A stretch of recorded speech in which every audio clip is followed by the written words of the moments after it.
Chair, it is 7 o'clock.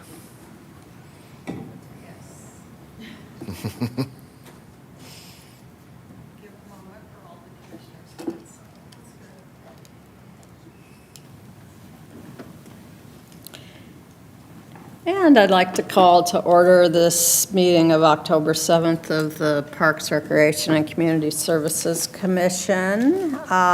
Could we have the roll call, please? Commissioner Whitaker? Here. Commissioner Chen? Here. Commissioner Bond? Here. Vice Chair Peters? Here. Chair Alexander? Here. Everyone is present. Okay, and next we move to the Pledge of Allegiance, and Meg Sullivan, would you lead us in that, please?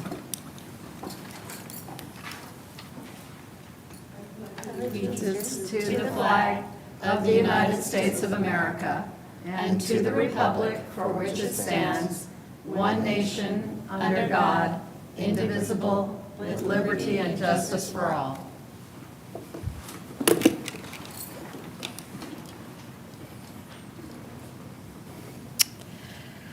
Moving to the next item, which is if there's any items from members on the dais or staff at this particular time. I'll start with the commissioners. Commissioner Whitaker, do you have any comments? Just overall, as hopefully the city knows or everyone is aware, should be aware, as far as dealing for the 2028 Olympics, that the City Council approved for New Zealand to be the host city.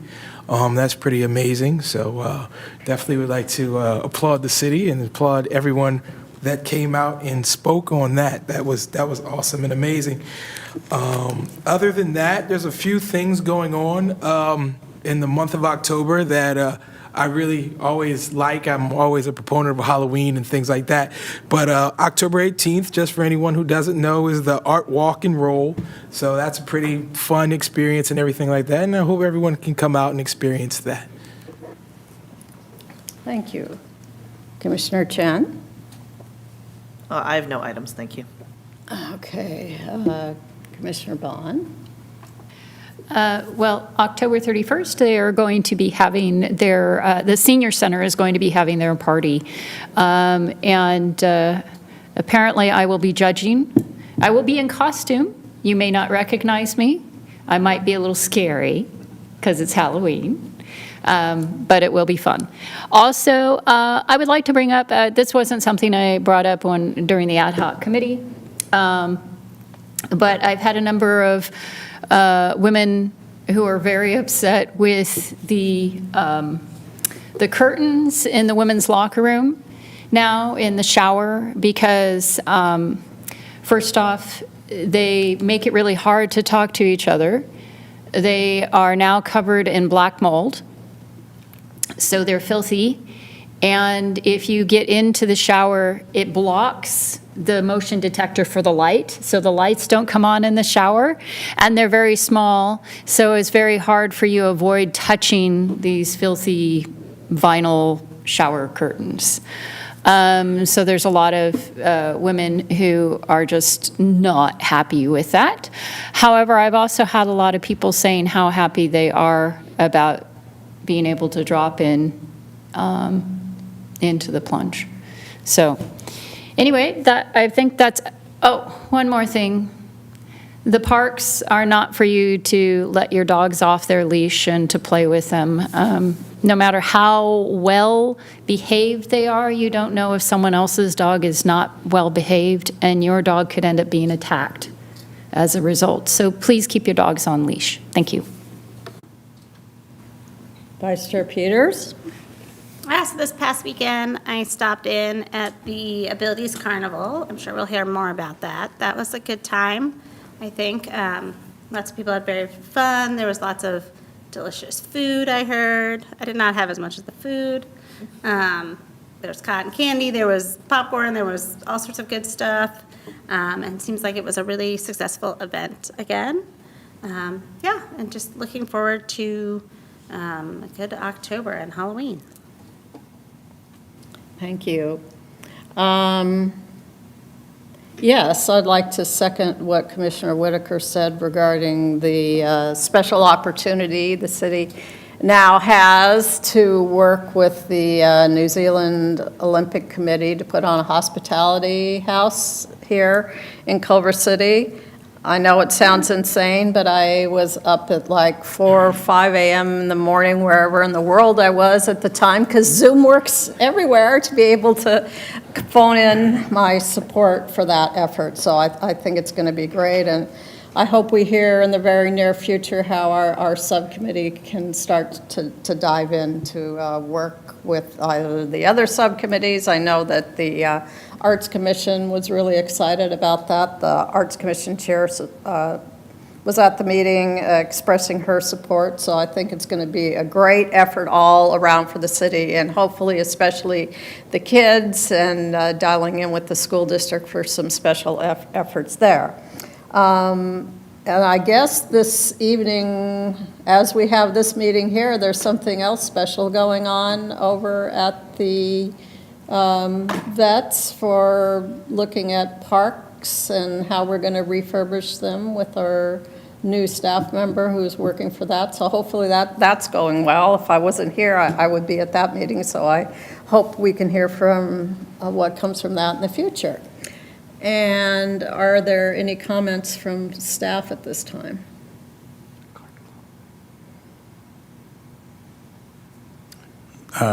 We'll save ours for the end. Okay, great. Thank you. Are there any public comments then for items not on the agenda? You do not have anyone signed up for public comment. Okay, thank you very much. Moving on, I didn't see any correspondence for us to have receipt of, is that correct? Correct. You did not receive any correspondence. Okay. Then we'll move on to consent calendar items. First one is C1, approval of the minutes from our meeting of September 2nd. Were there any comments from my fellow commissioners? I think I may have seen one typo on the word measure near the very end. Just run it through spell check, but other than that, it seemed fine. Okay, is there a motion to adopt the minutes for September? I move to adopt the minutes for September. I second.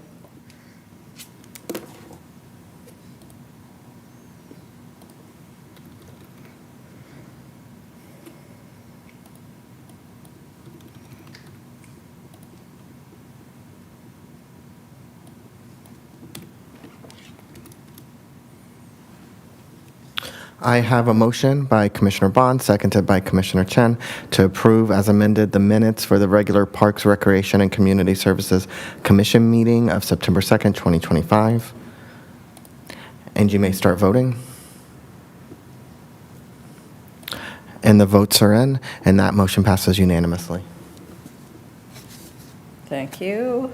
Next, we go to action item A1, which is a receipt and filing of a report regarding all the wonderful things that happened.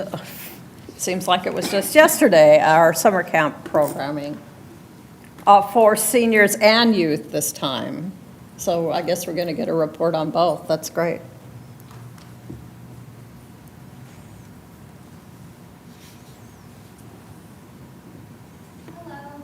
Commissioners, my name is Nancy Rubalcaba. I'm the Recreation and Community Services Coordinator over at the Senior Center, and I'm going to be specifically covering the Senior Center Summer Camp portion of this presentation, and then after I will hand it off to my colleague Ryan.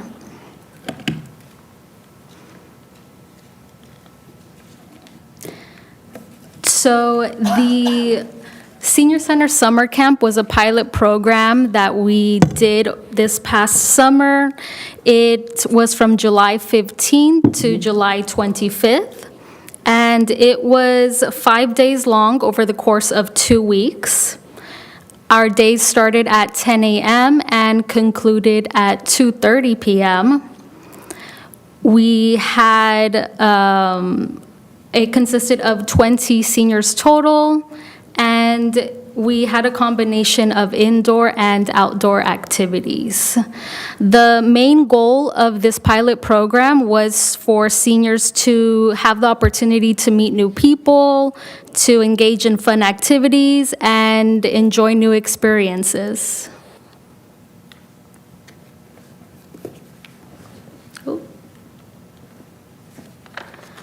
So our indoor activities, we started the days playing Wordle, which is a word game created by New York Times. And we had some icebreakers on the first days just so they can get to meet each other a little bit better. We had some trivia where they answered questions about, geography, science, about Culver City in general.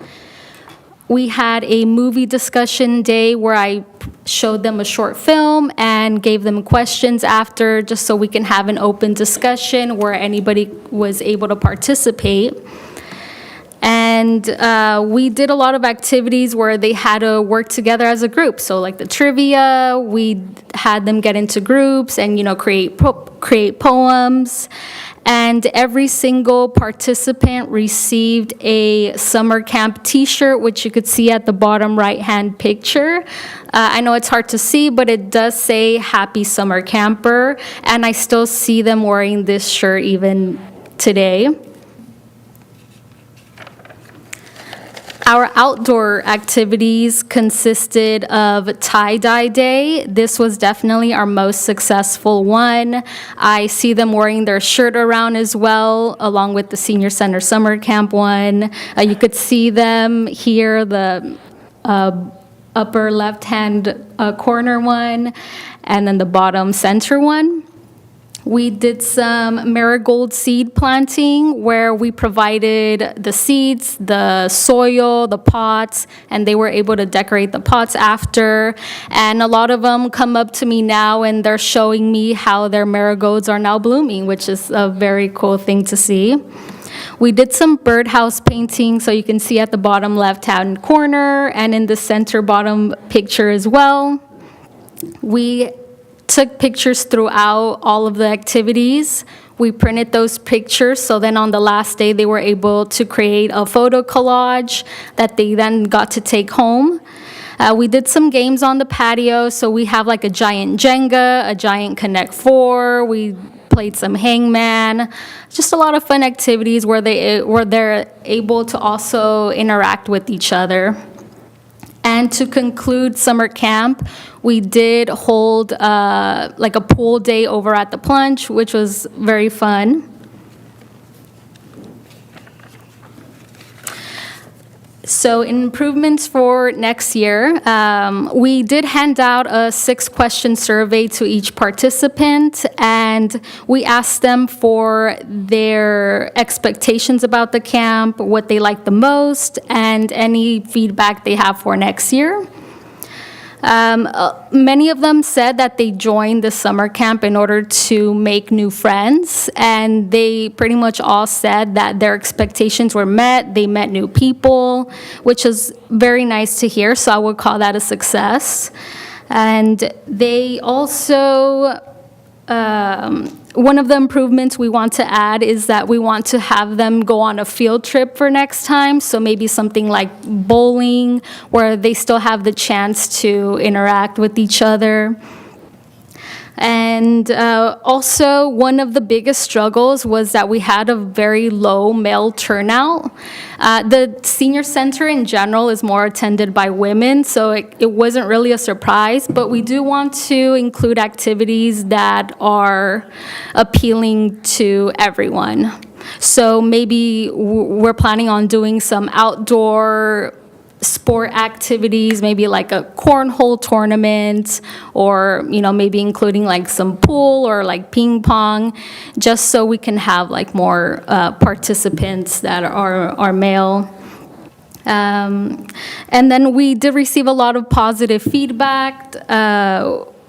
every single survey said how the staff was outstanding, how they made friends, and a lot of them mentioned that, it was their first time tie-dyeing or it was their first time growing marigolds. So that's always very nice to hear. And about half the surveys also said like they can't wait for it to happen again next year. So this is definitely something we're gonna try to have on a larger scale next year, and I'm looking forward to it. And that concludes my portion of the presentation. I'm gonna hand it over to my colleague, Ryan.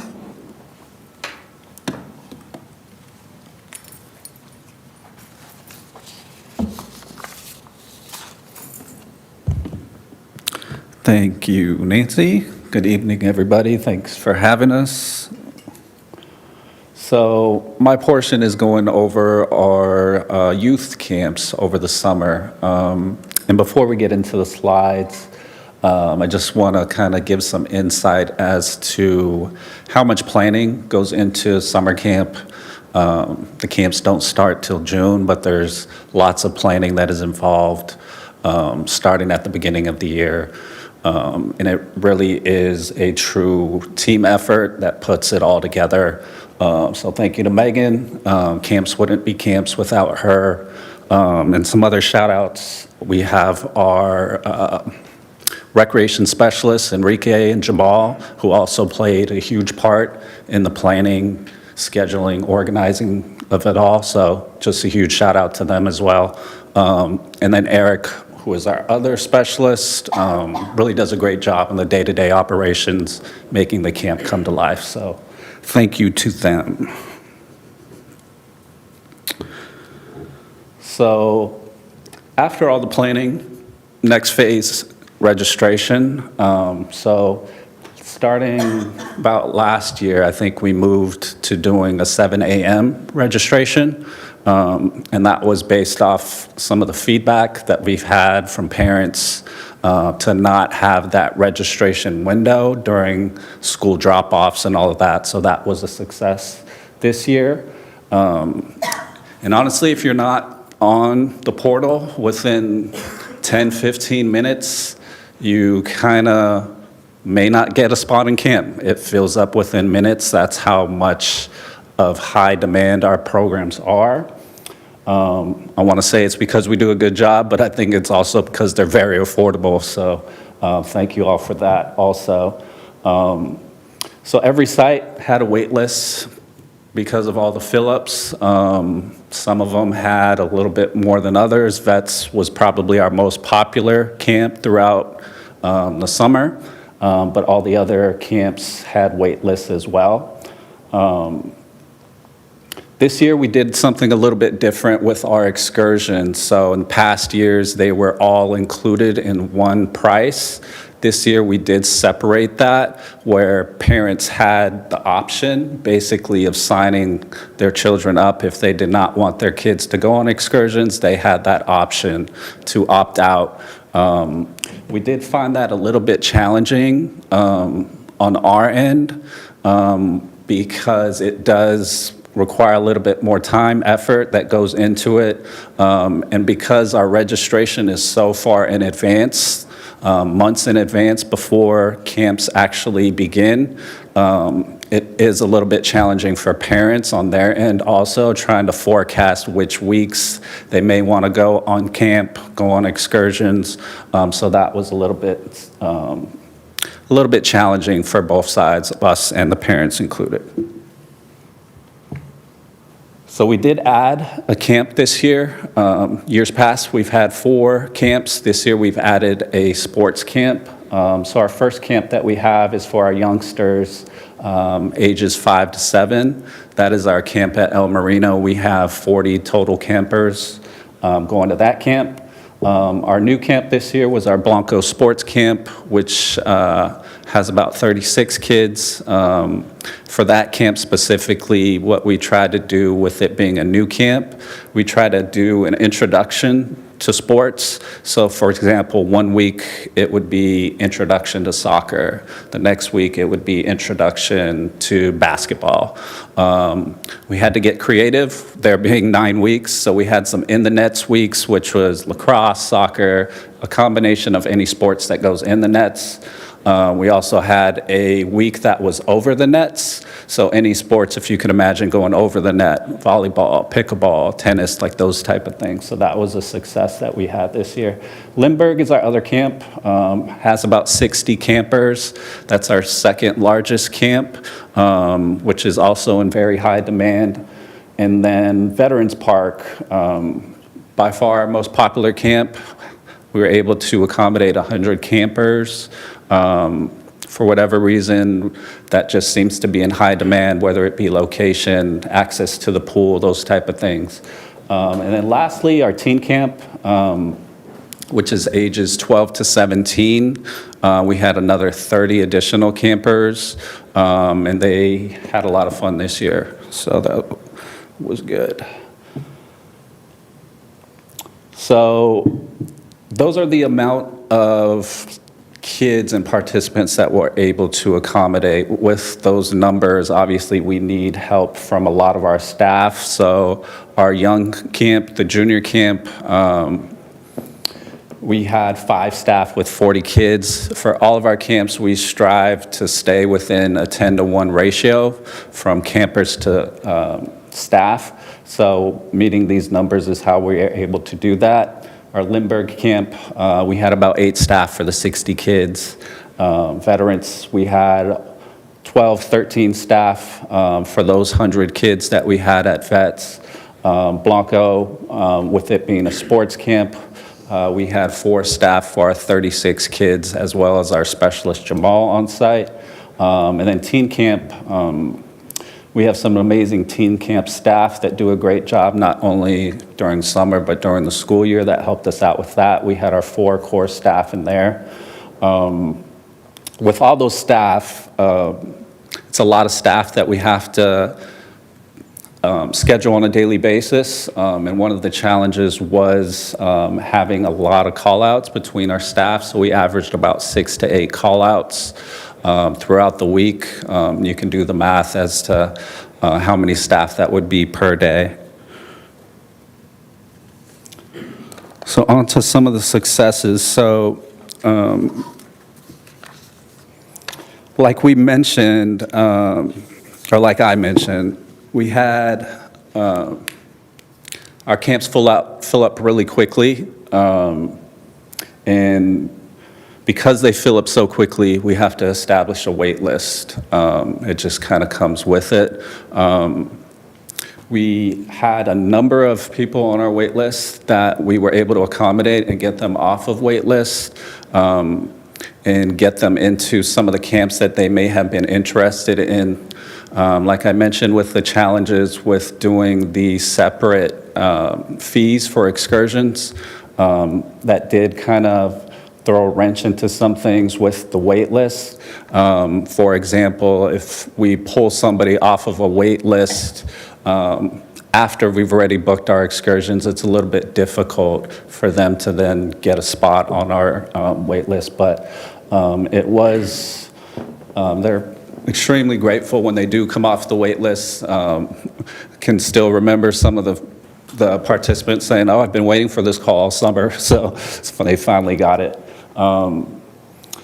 Another success is camp went well overall. We have very minimal incidents with campers and staff. Our staff did a really great job in terms of getting the crafts going, getting the activities going, so that was great and kept the campers happy.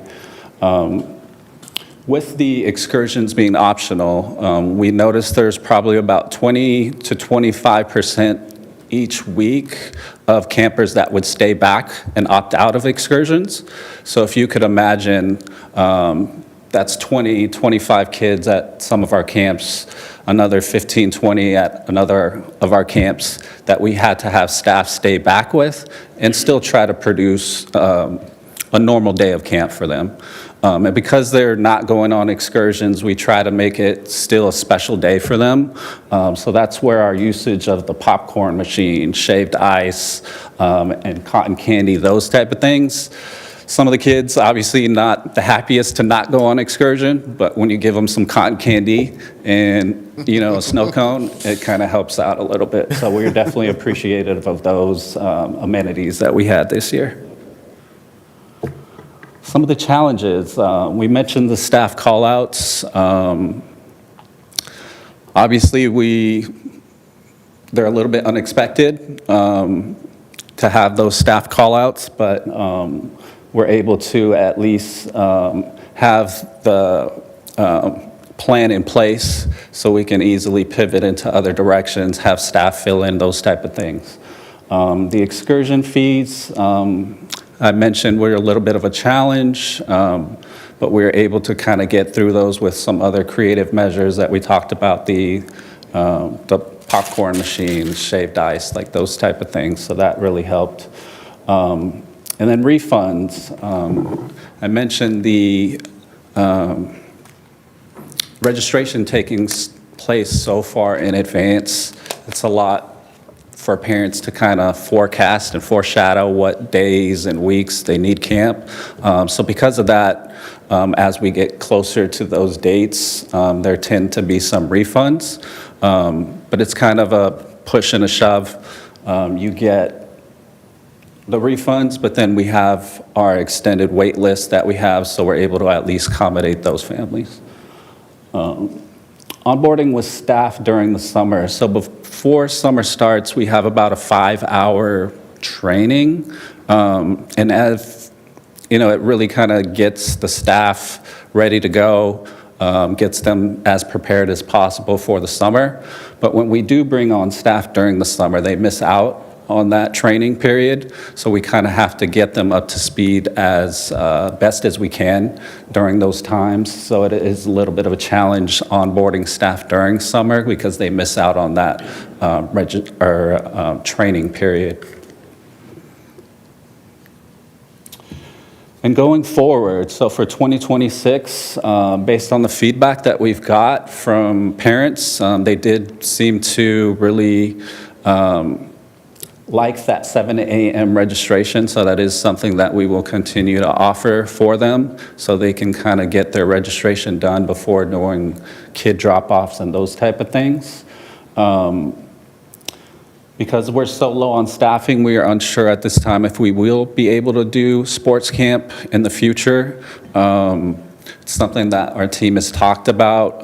However, with the emergence of our youth sports program, we can still offer youth sports in that capacity, even though we would not be able to offer it during the summer as camps. And if we're not going to have a sports camp, we are looking into increasing the numbers that we will be able to offer at VETS, which, like I mentioned, is our most popular camp. So we are looking into expanding that roster to at least accommodate more families and get them the opportunity to enjoy camp.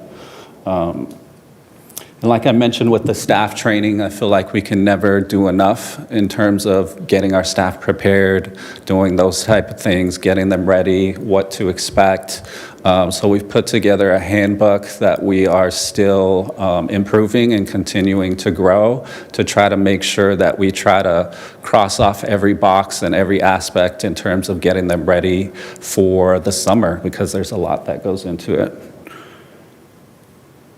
And that's what we have for you all today. So I hope you got some insight into our summer camps as well as the senior camp. And at this point, if you have any questions or anything that we can answer for you, we'd be glad to try to help answer those questions. Thank you. We'll start with Commissioner Chen, please.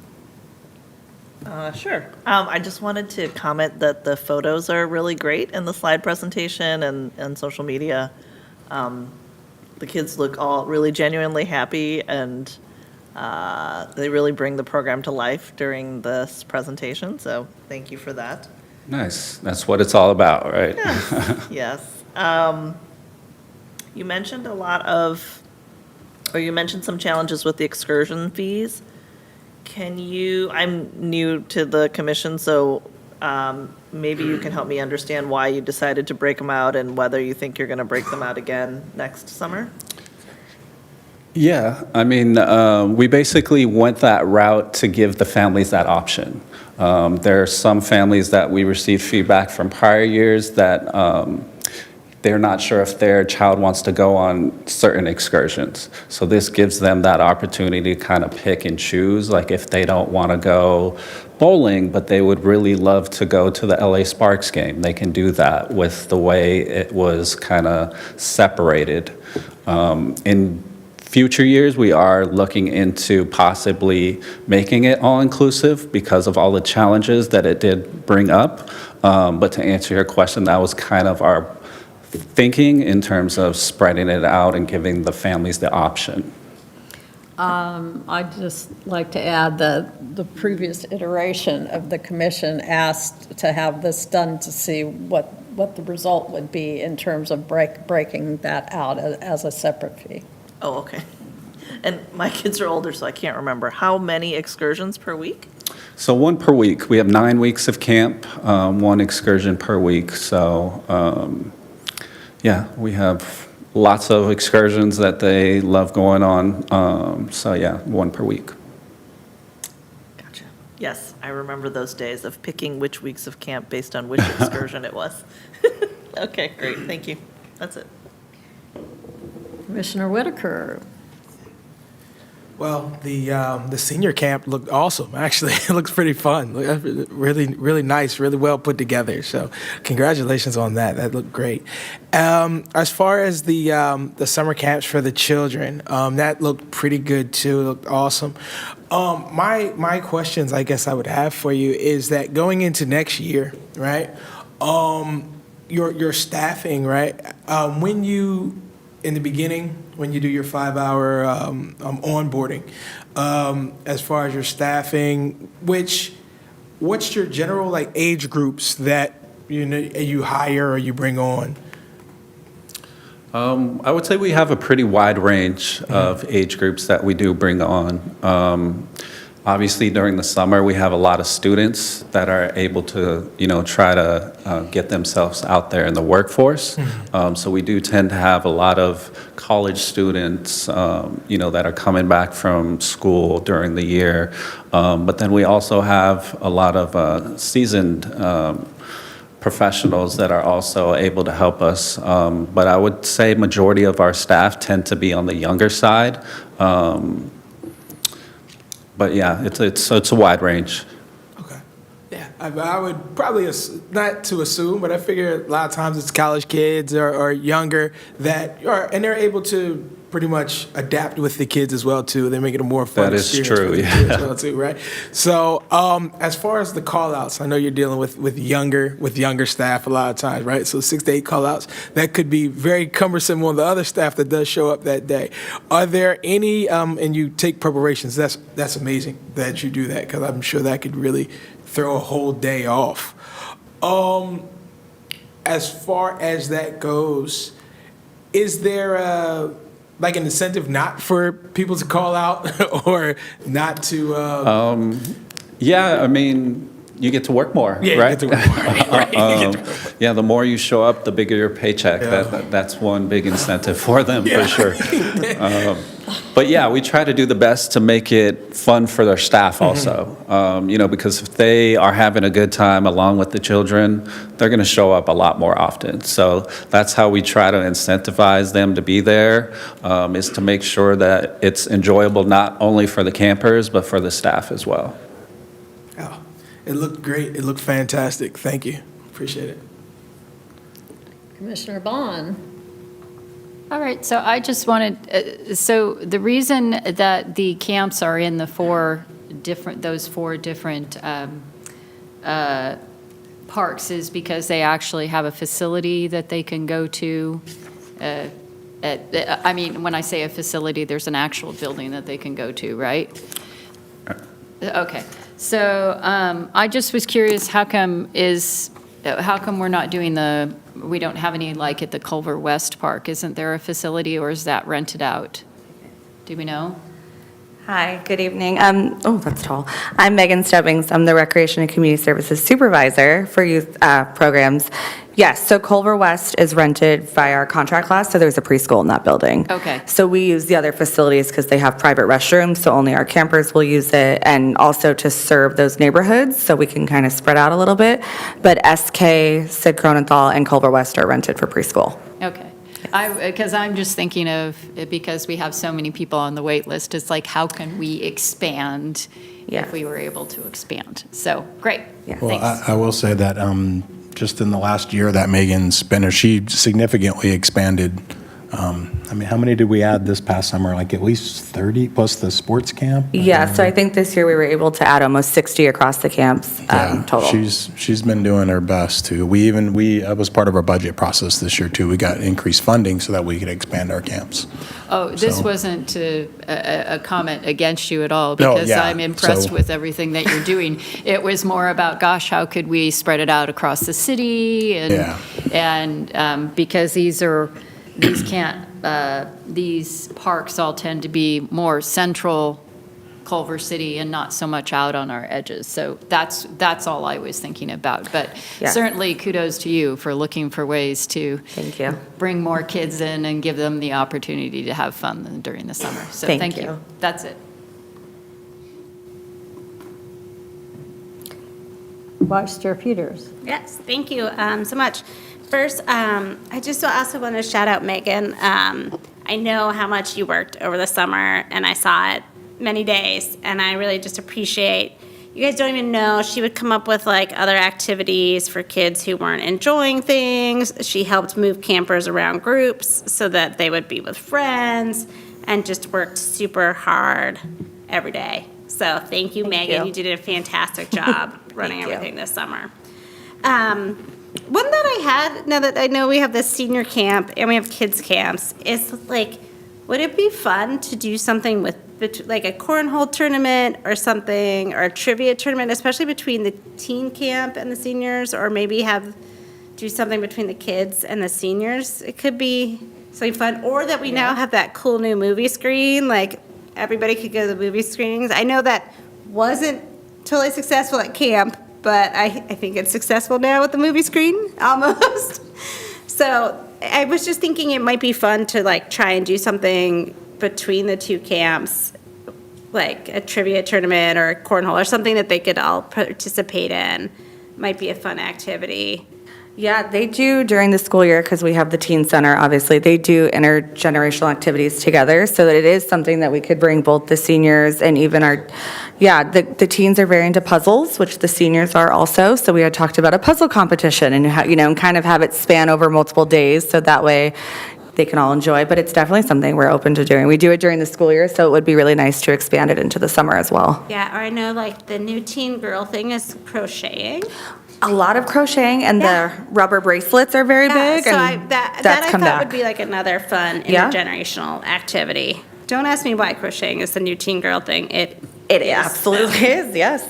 I was wondering with the excursions and stuff, whether it would just be easier to bring that back into the fee, even though that would increase the total fee, but to bring that in, because I know when certain children decided at the last moment they didn't want to go, it was kind of annoying. Not saying that anybody I know did that ever. Or, I know it was harder to then like charge those out separately. Yeah. And then if people left camp to try and refund that or not refund that. So it might just make sense to just roll that into the total fee.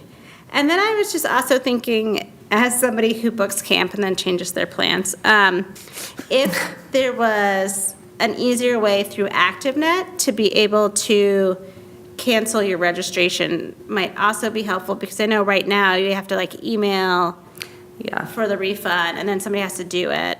So if there was a way you could just cancel and have like ActiveNet pull the next person from the wait list. I was just thinking in terms of, I'm seeing smiles, so maybe there's not. Maybe you've tried this and you're like, it doesn't work. But it would be probably helpful for staff time if it could be automated, but I'm looking like maybe it's You're can't. feeling some of our frustrations. Okay. So, All right, yeah, because that just seemed like that can be an extra process. But otherwise, I thought camp went really well this past summer, and I'm looking forward to next summer. And next summer, trying out the teen camp. Yes, yeah. I did just want to add, Vice Chair Peters, that as we're going through our fee process, so like right now, that's not in our fees, so that's why we had to do it the way we did it. But we are looking at, correct me if I'm wrong, Adam, but we are looking at incorporating that into our fees, into our overall costs, so that we can adjust our fees for the coming year. So hopefully we can get that through the process, and I think Chair Alexander's aware of that or familiar with that as being on the ad hoc committee. But yeah, that is something that we're working through the fee process on. That's it for me. Great.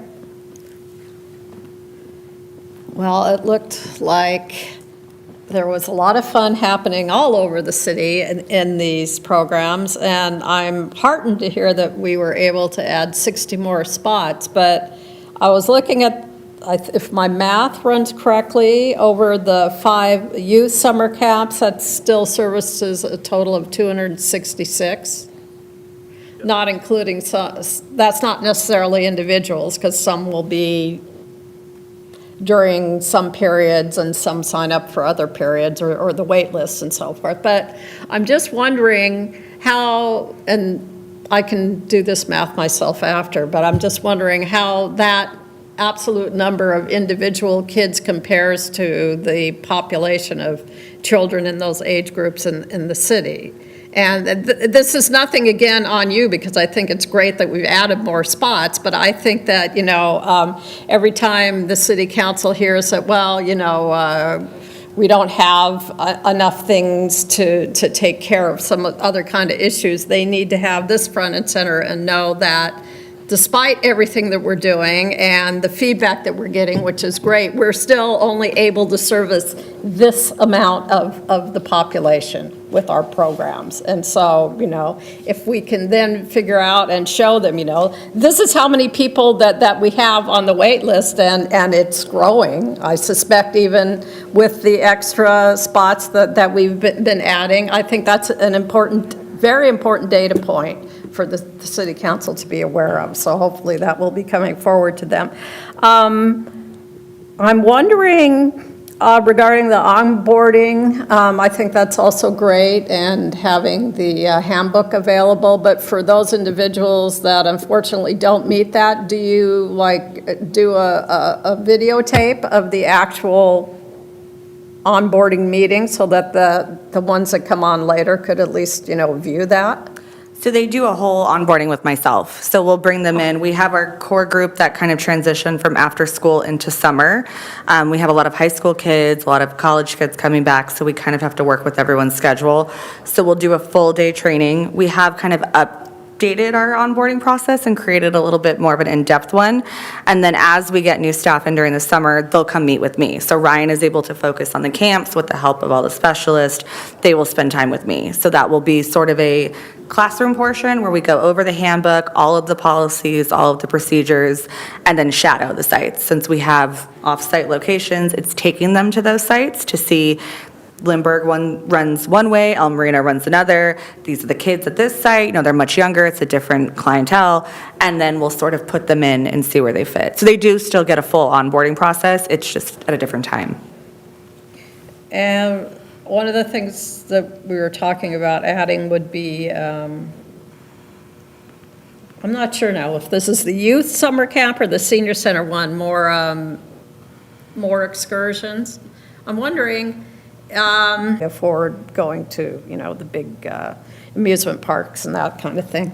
I'm also thinking about what you were discussing about the call-outs of staff, which can happen anywhere, but as we were just discussing earlier in the meeting, we have this thing called the Summer Olympics that's coming in 2028. And so I'm not going to put anybody on the spot now, but I guess you'll probably be thinking in advance in terms of the whole programs and how you might need to adjust for that time period. Hopefully some positive ways by, bringing that whole experience of some of the things that the city is going to be doing during that time as well. I had just a couple more questions about this new senior center summer camp. So that isn't one that they pay for, or is it? Yes, they did.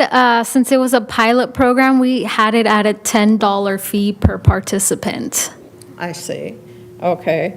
And so since it was a pilot, you restricted it to the 20? Yes, that is correct. But next year, we do plan to have more participants and possibly increase the fee, only because we plan to include more activities and possibly a field trip. And did you feel that the marketing for it for this time, so did you get the 20 people to sign up right away? Are they the typical regulars that normally are ones that sign up for the program, or was it a mix? I would say it was definitely a mix. There was a lot of, I am at the center every single day, so you kind of tend to see which people sign up for things. But the ones that signed up for the summer camp, it was a lot of new faces to me. So I saw that as a good thing because, it's like we're getting these new people to sign up for these activities. Yeah. Okay, that's a good thing to know. Well, I'm glad to hear that we're trying that. I know we were trying that, and we were trying the other thing about the afternoon, once an afternoon for the exercise classes also. So we're expanding these kind of different activities at the senior center, and I think that's a good thing to bring in new people in the community who meet the age requirements to do these things. Thank you very much. With that, if there are no other comments from commissioners, I'll take a motion to receive and file the report. Sorry. Were there any public comments on this agenda item? There was not. Okay. I just had one more question. Yes, Do Commissioner you Chin. know, of the campers, what percentage are residents and what percentage are non-residents? For the youth? Yeah. It's probably mixed. I would say a majority are Culver City residents. A lot of them come from our after-school program and teen center and kind of transition. We do get some that are outside LAUSD. Obviously, we're so close, so that is a big one. But I would say a good, if I had to guess, probably 60% or more are residents in Culver City. Yes. Thank you. Okay, that's it. Is there a motion to receive and file this report? I motion to receive and file the report regarding the Culver City Summer Camp Programming for seniors and youth. And I will second that motion.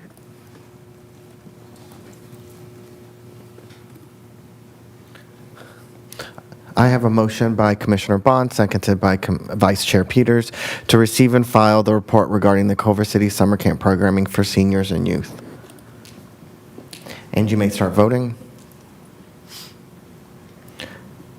And the votes are in, and that motion passes unanimously.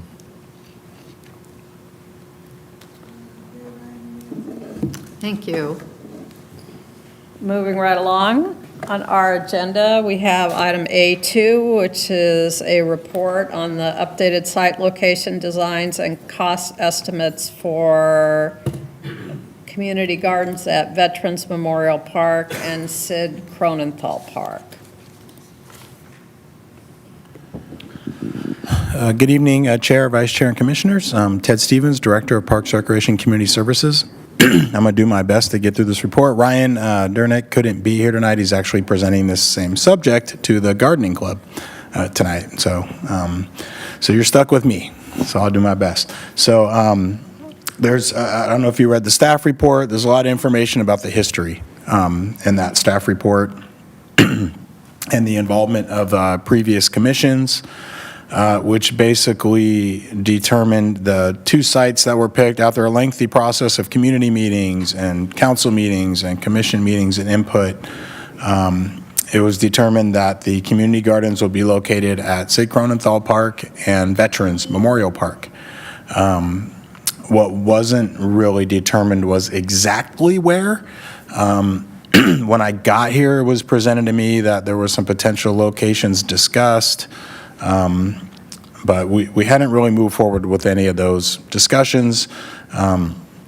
Once I knew we were getting a landscape architect that could come on board and truly design something, I think before he got here, I think it was just something, we were going to maybe try to do in-house or piecemeal, but, having Ryan on board now, we can actually create a quality garden. And so that's what we're presenting to you here tonight. Ryan's put a lot of work into this. He's walked the sites, come up with some the best locations that he feels that have using spaces within the parks that aren't really used for anything else. These are kind of areas that are out of the way, don't really serve any purpose as far as field space or activity space or anything like that. And so I think Adam's going to pull them up on the board. You've probably seen the pictures. See which one we have. Oh, so you can see here, Veterans Park. I think originally there was talk about putting it over on the other side of the building, over kind of by the parking lot, but there's a lot of trees, a lot of shade, there's not a lot of sunlight. The space is very limited. This here is a space that's not really used. And as you can see, just from this drawing here, we can get quite a bit of garden in there. We can have ADA access through the walkway that's determined there. There's area for mulching, community boards. We can do educational things in there. It's a really nice space that he's put together here. The only weird thing about this area, there's 3 random palm trees that are just kind of in the middle of the grass. So we're not really sure, I don't know what the history is behind those or why those are there, but we would probably have to look to remove those 3 palm trees. Again, they're just kind of random. There's no other palm trees in the area. But we would replace those trees. I think we would try to do maybe a 2-to-1, either in this park or at another park. We would try to plant other trees. That would be more suitable for a park space, help with carbon emissions and cleaning the air. So I think we can upgrade from those 3 palm trees over there. So that's Veterans Park. There's a cost estimate, I think we also attached. Next one. Do you want the cost estimate? Oh, is that it? Yes. Oh, man, I don't know if I can read it. I think I have it here. I have it here. So the cost estimate for the Veterans Memorial Park is roughly $162,808. That's the cost estimate to remove the turf, put in the DG, all the planters, everything that you see in this project. We might be able to save a little bit on that. I think our EPO might be able to help with like the mulch area, bringing a contractor or somebody in to help with that area. It's not a lot of money, but every little bit helps. So we would potentially partner with them on that part of it. Yeah, so that's Veterans. Let's go on to Sid Cronenthal. So Sid Cronenthal Community Garden, as you can see here, it's next to the basketball court, again, in another area that's kind of out of the way, tucked in. There are some trees here too. There was always meant to be in this location. It has changed a little bit from what I think our previous discussions were. It was pushed down farther. I think it wasn't as big. But the trees that are the issue here are kind of up against that back wall, like where the creek is. At the top of this photo, there's some trees there, but their trees are underneath utility lines. They've been topped and hacked and chopped, and they're not really in the best condition because of that, because they've constantly had to be trimmed to keep from growing into the utility line. So we would potentially have to remove, I can't remember how, I think it was, again, 3 trees but we would replace them someplace else to make sure that we're not offsetting anything. So that's the location there. Again, it has everything: ADA access, community boards, mulch, everything. And again, it's a pretty good size area, quite a few plots. It's a really good design. Ryan's done a good job. And then, so we have the cost for this park. It's a little bit less. I think it's just under 150, so it's 149,546, I think is the estimate for this one. So just so you know, right now, our current CIP budget for community gardens that we've been rolling over the past year or two is $75,000. So it's not enough to do the entire garden. We are exploring the ideas of potentially using some of our Measure A funds through the county that we have access to help backfill this in. It is a reimbursement, so we'd have to ask for the money up front and then get reimbursed through the grant. So that's something we might look at doing potentially in mid-year so that we can get this project going. We'll do one first and then probably shoot for the second one. Probably do vets first and then maybe transition into SK. I think we'd want to do vets first just in case. I mean, if the stormwater project looks like it's going to happen sometime soon at SK, we might want to hold off on that one until the stormwater project goes. So I think we'll prioritize vets for that reason. And then the following year, we'll look at potentially bringing in SK. I did want to address, because I know it came up at our last meeting, that there was, a resident, Meg Sullivan, did a lot of work and created a really nice report on potentially putting a garden along the Expo Line path. I know Ryan did go out and look at it. He was a little, first of all, it's right next to SK. So if we're already putting one at SK, this one will be literally right next to it. But also, as was detailed in the report, by Meg, Ms. Sullivan, and Ryan confirmed, is it would require removing some of that sidewalk that curves and actually straightening it out to create the space, because that sidewalk kind of curves into it. So there's a lot of expense involved with that. I know we maintain the area, but we don't necessarily, I don't think it's technically our property, and so we'd have to, that would just create a lot of issues with, Metro and having to go back and redesign the whole thing. There would be some tree removals there as well. But I think just overall, I know Ryan had some concerns about that area, and I think if we are building the one at SK here, I don't know that we would need another one that close to it. But we could potentially look at other parks down the road, someplace like a Fox Hills where there's a lot of apartments, something like that. I mean, that's one of the requirements to get one of these plots, is you have to live in an apartment and not have access to outdoor space where you can have your own garden. So, those are things we could look at down the road. So I think that's it for my report, but if there's any questions or anything I can answer for you or clarify. Is there any public comment on this item? Yes, you do have one person signed up for public comment. Okay. Meg Sullivan.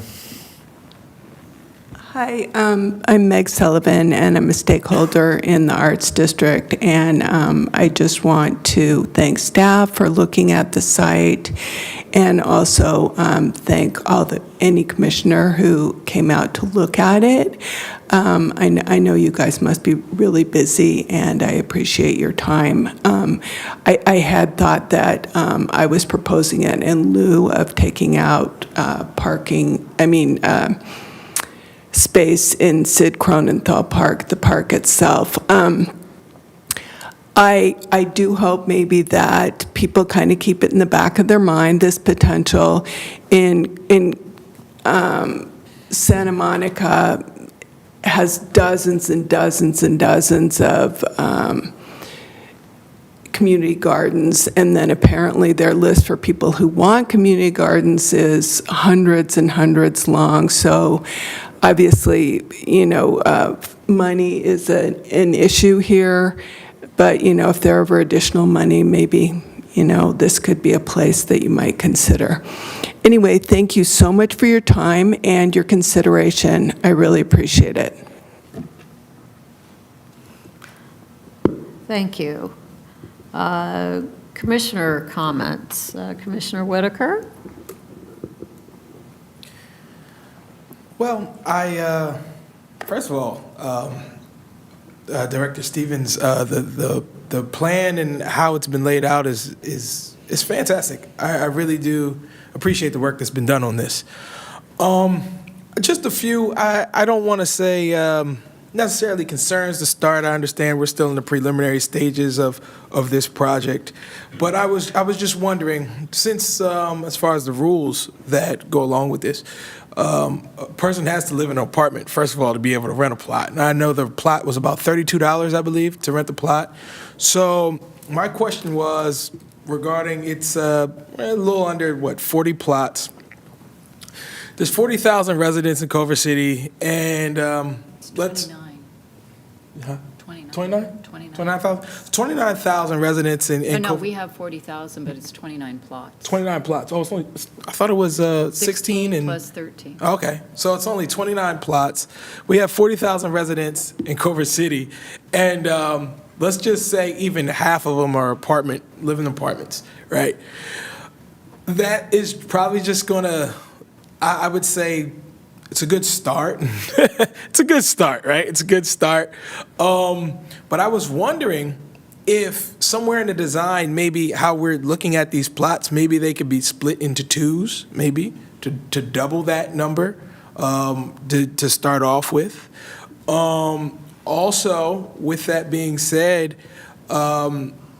maybe put them slightly closer together to have more plots. Just because, to start off, it'd be nice to just have more than less, right? To start out with a huge waiting list of people who want to get on the list. And also, my other questions were that, have we done any field research in the city to ask people that would be willing or want this? Just feelers out there to see if that they want their own their planter to be able to grow their own fruits and vegetables in the different neighborhoods. I realize Vets is a park that a lot of people go to. A lot of people always go to Vets, and also SK as well too. But as you even said, pretty much took the words out of my mouth, Fox Hills has most of the apartments, right? So I'm wondering if we could really do some field research on this and get some feelers out to the city and see who and where in the plots of land that we can work with to get the most of this experience.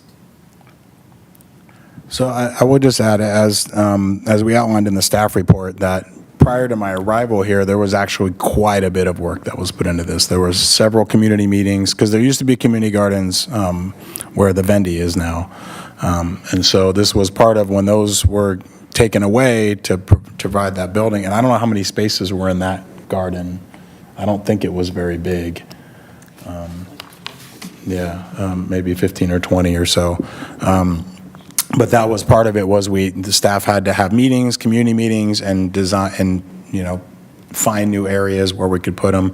So a lot of that work, previous commissions, previous councils the council and the commissions had already approved these two parks for gardens. Now, again, they can just be a start. That doesn't mean we can't add more down the road. I'm sure, and as far as the demand, I know I get emails pretty often, and we get other emails from people that used to have garden plots and from people that want to have them.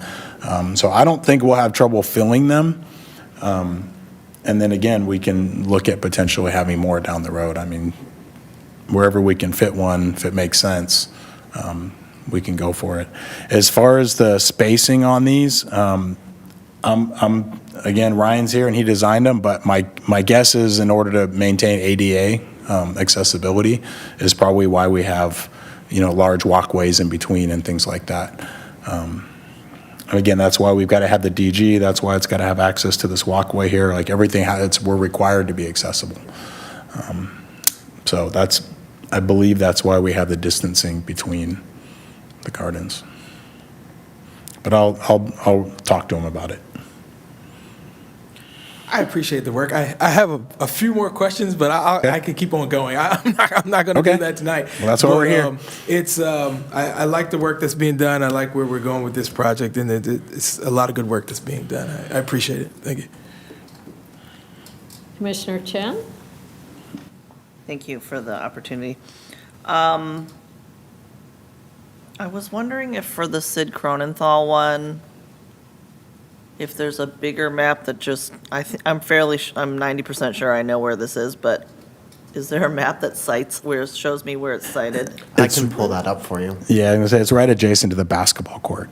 Okay. Right there. So that's the basketball, what you're seeing on the left side right there is the basketball court. And then the softball field is on the other end. Like, if you keep going down that walkway down the side and keep going down, it takes you to the softball field back there. Okay. But that's the basketball court, and then the creek is right above it. Okay. And so there was some discussion about how, if I remember correctly, there's about $75,000 available. Thank you. $75,000. It's kind of where those trees are, right there. Yes. $75,000 available to, for construction or creation of the community gardens, which is short of the projected cost. But assuming you're able to find additional funding to get it done, what do you project are the needs in terms of maintenance or sustainability, and are there any challenges that you anticipate? Well, I mean, I believe that the gardeners themselves hopefully will be maintaining the space. It'll be locked, and they'll have keys to get in and out, so it's not something that anyone can just walk into. And then, our guys will help, our team, will help with whatever we need to do to, fill in the gaps. If there's irrigation issues or water issues, obviously we would come in and fix it or do whatever needs to be done. So like any repairs, fixing things like that. But as far as like keeping it clean and, kind of maintaining the area, we would, we'd have an expectation that the gardeners would participate in that. Okay. Great. And then the fee structure, is that also going to be part of the overall fee structure redesign? Yeah, I mean, I think our goal is to look at all of our fees. So, yes. Okay. And then the final thing is, I noticed that for the Sid Cronenthal design, it says a 6-foot tall wire fence. And then for the Veterans Park one, it says 8 feet tall. And I was just wondering why there was a difference. I apologize. I didn't even catch that. That's a good catch. I'd have to ask Ryan. I'm not sure what the design element, what that was for. Okay. And then I will just say that I personally think that there's, little objection, no objection on my part to the removal of palm trees at the Veterans Park, since I think in general, while palm trees are associated with LA in a stylistic point of view, it's, not great for the future in terms of climate change and actual shade provision, so I have no issues with that. Commissioner Bond? Lots of questions.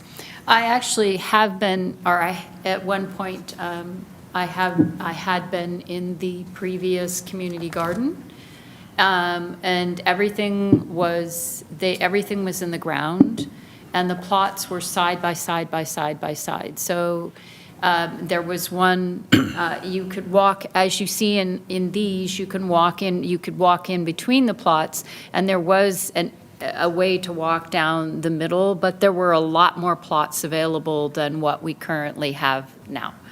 But the community garden at that time was not limited to just people living in apartment buildings. I think there were a few people, it was just a lottery, and you kind of got lucky if you got in. And so there were people who had houses that also had a community garden because maybe their houses had tiny gardens, or what they bought had concrete and they couldn't necessarily, they didn't have the funds to pull it out. So my question, I have several. So we know that it's going to be decided with the people in the apartments. Is it going to be done lottery style? Is that how the decision is going to be made about which community members actually get these plots? Is this going to be lottery style? I'm going to be honest with you, this stuff was all figured out before I got here. This was done through like all the community meetings, so like the rules and the. Okay. Now, it does say on here, someone who doesn't have gardening space available to you. So I think if you were one of those people that like, if you could show and prove that like your whole backyard is concrete and. Well, you can still. Whatever, I guess you could still buy a planter and raise. So I will say, like in the ground planters, what you had at Veterans Park before was likely not ADA accessible. I don't think it. Yeah, so, that's something we have to consider now. We're not allowed to have things that aren't ADA accessible when it's open to the public. So we definitely have to meet that requirement. But yeah, as far as these rules, I don't think the process is laid on here, but my guess is the only fair way to do it would be to have a lottery. We give a certain window for people to register and sign up, and then we would do a lottery. I will also just quickly add the gardeners who were part of the garden when it got shut down were guaranteed the opportunity to sign up when the garden's open. So they do get first selection if they want to return. And then after that is again, we have to work out the system, as Director Stevens said, but the gardeners who had their plots taken away get first choice. So then also, how long, Commissioner Whitaker was saying that, is it $32 a month or $32 a year, or how are those? I'm sorry, because I didn't see the thing. Is it I think it's linked a on year. there? It's $32 a year. Okay, $32 a year. And then how long does someone get that plot? Because a lot of these people were in those community gardens for years and years and years and years and years. And while that's awesome for them, if we only have 29 plots, that's not awesome for a lot of people in the community to have an opportunity for a community garden. Who's providing the soil for the planters? Is that going to be the people who get those plots? I'm just, these are all just little things that I think about because I do a lot of gardening. So this, and will they have a drip system for each of those beds? Or is that, because I didn't see, I saw a drip system for, it did say planters, but I didn't know, no, it said shrubs. I did not see if there was going to be a drip system for the beds. And if we are thinking about how we're going to continue to be mindful of water, and you shouldn't be pulling out all of that irrigation, because you can tap into that irrigation for the drip system. So, so I know you know that, but it just said it talked about pulling out all of that irrigation when we could be tapping into it to use. That's what the thing said, that there was going to be, that I was looking at for the cost estimate was pulling out the irrigation. That's what it said. So, that's something we could easily then tap into. It saves, it's probably Yeah, I think not it's just what it meant. removing like the heads and everything so that because we're not going to be spraying Right, no. everything. So it's just that. But yeah, no, of course, we would have the drip irrigation for each bed, and then we would Okay. have spigots too if anyone needed to, plug in a hose and, water something with a spigot. So yeah, no, we would definitely be tapping into the water at the park for the area. So, to me, It would just be, because we are so limited in the number of beds that we have, like I said, some of these people had them literally for decades. This document says 6 consecutive years Six- maximum. Okay, thank you. Where is that document? What am I missing? Oh, it's further down. It's the last Okay, attachment. I didn't see that there was a scroll. No, I didn't really register it until you brought it up, and I was just looking at it. I think there are some pieces in here that you don't, that I've seen in other agreements where people can kind of volunteer at like annual cleanups or other opportunities that kind of get them points to climb up the wait list for prioritization. That could be an interesting way to help manage like a very large demand and to make sure that the site is clean. Sorry, not to encroach. Commissioner Braun. No. Thank you for I'm- finding that about the 6 years, though. Yeah, it's right here in the rental renewals process, so they can have it for 6 years. Not to sound, but I feel like that's a long time, especially when we only have 29 plots. So that's just my opinion. I know those are the rules that were agreed upon. Yeah, I but mean, if this is a it- discussion, maybe when we get closer to actually building this thing, sometime next year, if you guys want to bring this forward and review, that's something you guys could, if that's something you guys got 3 nodding heads for next year at some point, you could bring that forward and review all of these things. Okay. All right, well, those were my questions, yeah, because I don't see the, okay. Vice Chair Peters? Great, I mostly just have one question and then a comment. So my one question is, with the plan for the vet's location, I was quickly scrolling back through the parks plan, and in the parks master plan, we have a kiddie pool going into that location. I think it's a kiddie pool. Or there's some small, number 4, play pool or splash amenity that kind of looks like it'd be at the same spot right now as where the community gardens would go. So I just wanted to make sure we've thought about, because it would be bad to put something in and then move it again.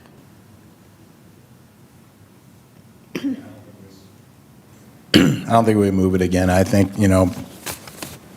if we were to get to a point where we were going to add on to the pool, I think there was actually, if I remember correctly, there was talk of adding like a whole nother pool actually on the other side, where like the teen center is. Yeah. I think, and then moving the teen center. And so I think if we got to that point, we'd have to rework the kiddie pool in some other location, whether it's behind the deck on the other side or on the other side where the teen center is, if we were to get to that area Great. at that point. Yeah, and then my only comment would be, thinking about the space that, if there really is so much demand for these gardens, so thinking about the space that Metro owns next to SK, thinking about, is there not eventually some space like down near Blanco, since they're going to put in a big apartment building at Jefferson there, and thinking about other areas, like there's this like an empty lot that's like near my house that's like totally ugly and has been there for my entire time that I've lived here. So thinking about, I guess it's more also for the public, is like if the gardening community is so big, perhaps there's ways the gardening community could raise money for acquiring some of these extra spots or helping to make this happen. I realize we're also trying to service people who are in apartments, but maybe they can find donors who will help them. So just to keep our ears to the ground of other spots too, if this turns out to have, 300 people who want 29 spots, that suggests that maybe Definitely there's possible. a community should think about getting together, like our chair always brings up the dog park, that, the gardeners should get together, like the dog owners, and think about other plots in the city. I would also say in a dream world where we'd someday be able to accept corporate sponsorship, that would be wonderful. to have a community garden that was corporate sponsored. Put their name on it. But it's a dream world. Thank you. So I'm glad we're all bringing up the Parks Master Plan, because I always think about that as our North Star, not that things don't change over time, but I do believe that the Parks Plan did point out some spaces that might be available either for community gardens, or it could be other things. There's that space that I was thinking of earlier on as you go up from the dog park that's used for storage right now. We were talking about that as a potential space, maybe for pickleball court sometime in the future, but if that didn't work out, because we found other places for that, maybe that would go up there. But I'm certainly not a landscape architect, so I don't know that would be an appropriate space due to the sunlight conditions, but we do have those available. So I'm wondering about the funding for the Sid Cronenthal one. I thought there might be the possibility, given that we're basically potentially giving up for some period of time while they put in the stormwater project. Are there funds available that are going to be thrown off for that? Is that only to sort of put Sid Cronenthal back the way it was, or could that possibly be a funding source for the community garden? I think it's a possibility. I wouldn't say it's 100%, but I think it's something to have a conversation about. Yeah, because, unfortunately for that community, when they do that project, significant amount of that park will be taken out of service for that time period. So I'm hopeful that they can get something extra out of it at the other end. Right, and again, I think that's also part of the thought process of moving forward with the vets first, and then kind of see where that project is at that point. Yeah. That's the only comments that I have on it. If there are no other comments, there was that one item that Commissioner Braun brought up regarding, I guess, sort of the rules of how it worked, and particularly the 6 to 7 year time period that Commissioner Chen found for people to hold on to their plots, or just the process in general of how people acquire the plots. Is there interest in us looking at that again in the future when we get to that? Yes, there seems to be total consensus on that item. So if you could put a pin in that as we go forward, that'd be great. Other than that, is there a motion to accept this report? I just have one more question. Commissioner Whitaker. Just on the, just looking at the numbers here, the main cost of both of these projects would be the fencing, would be the decomposed granite, and would be the raised planters. Like, those are the bulk of both of these projects in numbers. Now, I'm not sure, obviously, Director Stevens, I don't think you were here when they originally did these numbers. So I'm just wondering if the numbers can be reworked or figure out where the original numbers came from. No, these are new numbers that Ryan, when he makes these plans, and then he has a cost estimator that he uses to estimate the cost. So, these are true and accurate cost projections that are current. Okay, that answers my question. Thank you.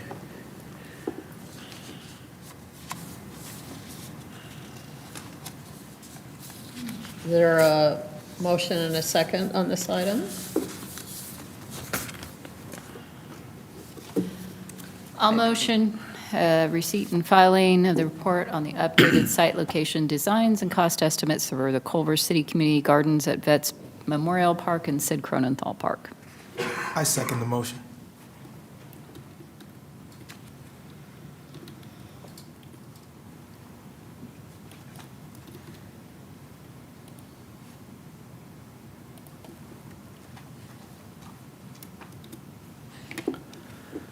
I have a motion by Commissioner Bond, seconded by Commissioner Whitaker, to receive and file the report on the updated site locations, designs, and cost estimates for the Culver City Community Gardens at Veterans Memorial Park and Sid Cronenthal Park.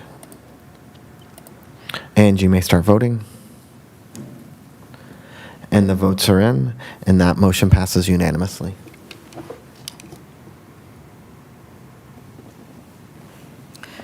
Moving on to action item A3, which is a report on the existing joint use agreement between Culver City and the Culver City Unified School District. I'd like to make note that, I don't remember when this was because I was away, but either a week ago or 2 weeks ago, there was going to be a meeting of the what do we call it? The joint committee between the city and the school district. We're going to have a meeting at which point the new joint use agreement was going to be discussed, and for some reason that meeting got postponed and rescheduled to a date that I'm not certain when that's going to be. So I guess when the report is made, I'd like to request two things. Number one, a discussion of the new proposed one, but most importantly, a discussion of operationally how you feel, at least from the city side, that this might operate to the benefit of the city based on all the things that we hear here about need of spaces to, and staff as well, to run the various programs. I'd appreciate that. Thank you.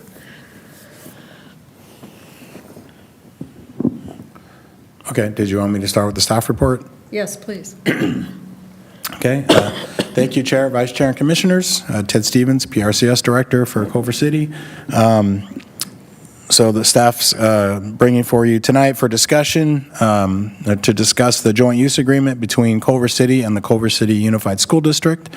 The school district and the city entered into a joint use agreement with the Board of Education of the CCUSD for use of properties, facilities, and assets in July of 2012. So it was originally for 5 years with an option to extend the agreement for another 5 years. And then after that, it just automatically renews annually unless there's 30-day notices provided. So, so we've just been still operating off the same agreement, just automatically renews. The joint use agreement defined the following: which facilities may be jointly used, the coordination of programs among the facilities, the sharing of costs, and the identification of the responsibilities of each entity and the administration of the agreement. And so when I got here, this was something that was brought to me as, hey, we need to start moving this forward. And this was, 2 years ago? And so at that time, I believe that this body, with previous commissioners, had discussions with the joint use agreement. Am I right, Adam? I just want to make sure I'm. This commission had an ad hoc subcommittee. That's that right. Met with staff on the joint use agreement. Right, and so they provided some input. I know when I got here, I got more input and made some changes. And so, I was working with the prior superintendent, who's now gone, so the new superintendent, and then now with, this has been a lot of discussion lately, especially now with the new funding that the city's been providing to the school district, and the school district seems open to, potentially making some things more available. What that looks like, we don't know. I think it was going to be discussed, as the chair said, at the meeting a couple weeks ago. They didn't have a quorum, so it had to be canceled. I'm not aware of a rescheduled date yet, but obviously when I find out when it is, I'll share that with you all. So at this point, I think, we provided you with what we have for an agreement. I can tell you that the draft that we were kind of going, that I had originally sent to the school district, the biggest changes, like operationally, was there was a statement in there to make the tennis courts more accessible to the public, like on nights and weekends, as well as the track on the ball field, so that people could run the track or exercise on the track and things like that. I think those were the the biggest changes. The rest of it was mostly operational stuff and other things. So I think at this point, this is up for discussion for you all to discuss. If there's things that you think you would want me to bring forward to the council and the school board when they meet again, I'm open to that feedback, or if you have any questions or anything like that. So I'm going to open it up to you for discussion, because I don't really have much more to go on. Are there any public comments on this item? There are no public comments. Okay. So this is a real sort of thought process, I think, for the commissioners to sort of envision how it might work, but I'm interested in hearing everyone's input. We'll start with Commissioner Chen. I appreciate the opportunity to review this joint use agreement. It is, I guess, the things that came to mind for me were whether there was any benefit in kind of putting more structure that promotes an ongoing relationship and dialogue between the city and the district. Because in here, I think it basically says you only have to meet once a year, and some of the struggles that I'm hearing you describe is that, like, even just building the relationship with the other side seems challenging. So I guess I'm wondering if there's any benefit to that. I don't really feel strongly one way or the other. I'm just grappling with the problem of, like, how do you build and maintain relationships when one side has so much turnover? So I can say that, I think in that agreement, I think that was mostly, talking about, like, at the highest level, like the city manager and the superintendent, or like the parks director and the assistant superintendent, or at those higher levels. But I can tell you there's a lot of communication, on an ongoing basis between, like, the athletic director and my staff and the school district's permit team as far as pulling permits and things like that. So on that level, there's way more communication as opposed to just like the higher levels. I will say that the vast majority, other than like Blanco Park, where obviously we share space, and at Lynn Howe, where we have the after-school program there, for the most part, our uses of their facilities are limited to the gym, the basketball gym during the week, where we run our adult basketball program out of there. And for the most part, the school district's use is the pool. Again, besides like Blanco, the school obviously uses Blanco Park during the day, for their kids for recess, and then we use it for a park in the afternoon, and we have our after-school program there. So there's some of that. But that's, for the most part, that's most of the uses. Unless there's anything I'm forgetting that you guys can think I'm forgetting, that's mostly what's used. Okay. And then,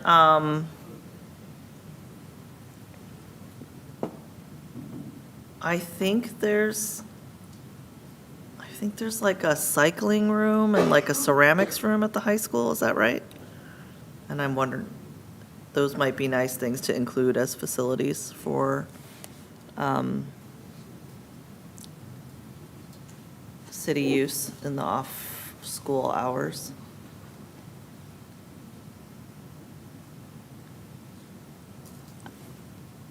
I love the idea of the track being open more. I think that's great. And I think just more sunshine about the use agreement is always nice. Okay, that's it. Commissioner Whitaker. Yeah, just looking over the joint use agreement, as you were saying, Director Stevens, I noticed that there's, I would say it's pretty limited in what the crossover is between the city and the school district of the facilities used. I'm moreover wondering why do we do we not use as much of the facilities on either side? Such as just saying, right, like, say if the school is open, like the elementary school is open, or not the elementary, or the middle school is open, right, for hosting different classes that the city can provide. Example, the pottery, but other examples are such as like a sign language class or something like that the city could possibly provide for the residents of the city, and to use the school for that, to also use this joint use agreement. We have something that could really be outstanding, and there's a lot of places and a lot of uses that we could really do this. I think there just needs to probably be a significant plan of the uses per se. So I have more of a statement than a question, but has there ever been an outcry from the city of different programs that we don't already offer, that we could use these facilities for?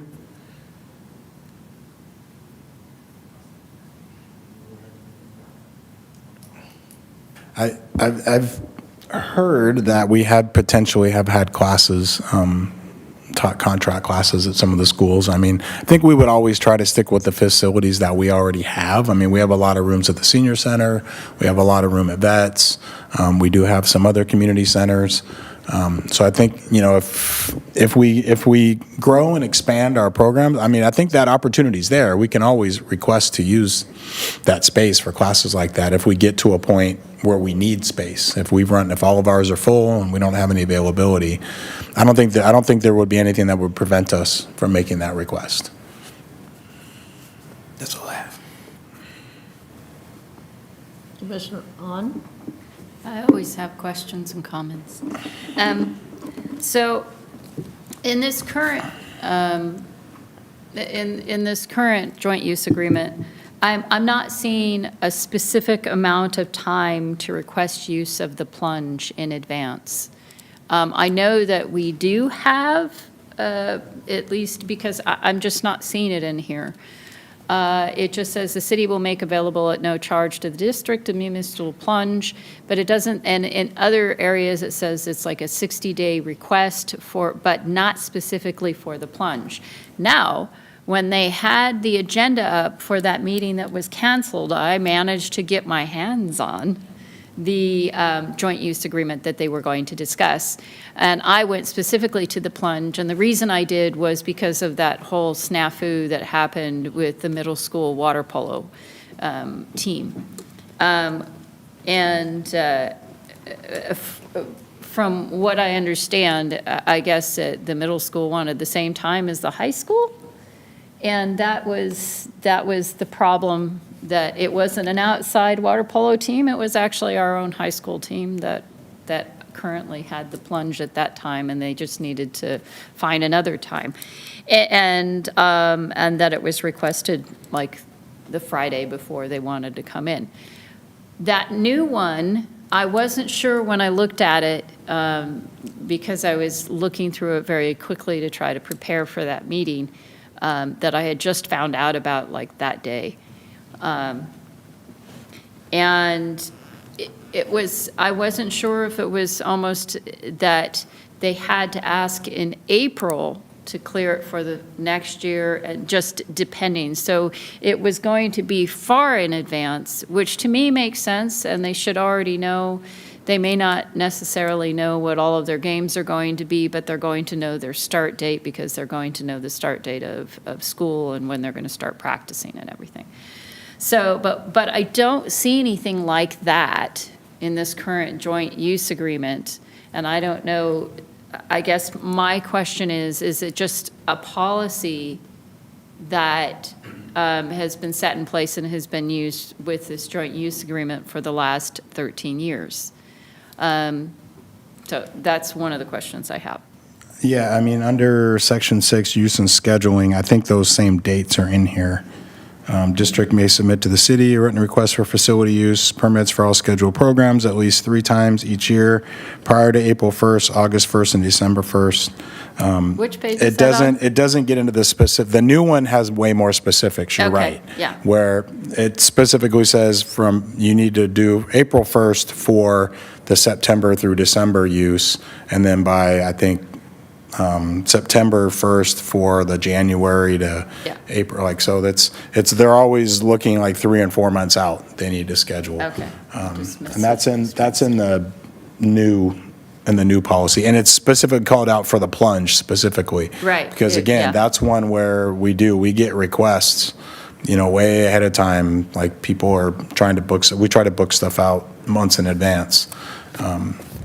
So we're not scrambling. And it's never been an issue with the high school. We tend to know that we know when their season is, they know when our season, I mean, it gets a little wonky for summer because sometimes they change, they want to do morning, and then they decide they want to do afternoon practices, and so sometimes summer can be a little confusing. I think we had some issues last year. Also, they change how many lanes they want in the summer. So for the summer, sometimes it becomes a little more challenging because we're trying to fit all of our programming, that we want. We want swim lessons back.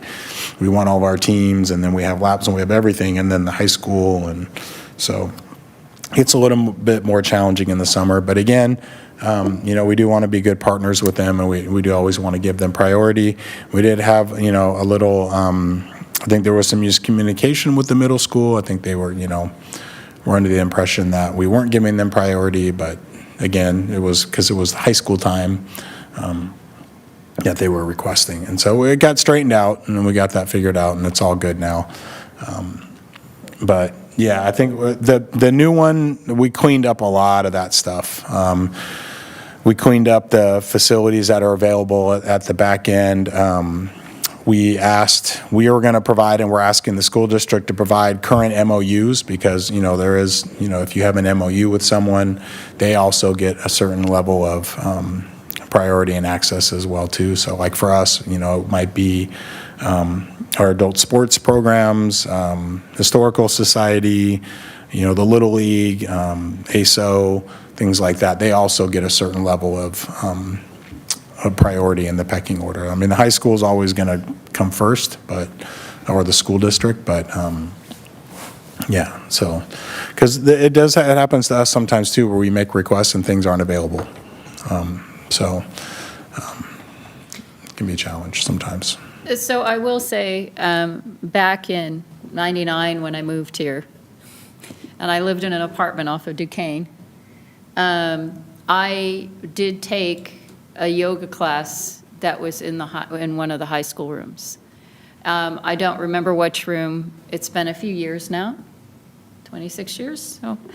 But I also remember that there used to be a lot more classes for adults than what are available now.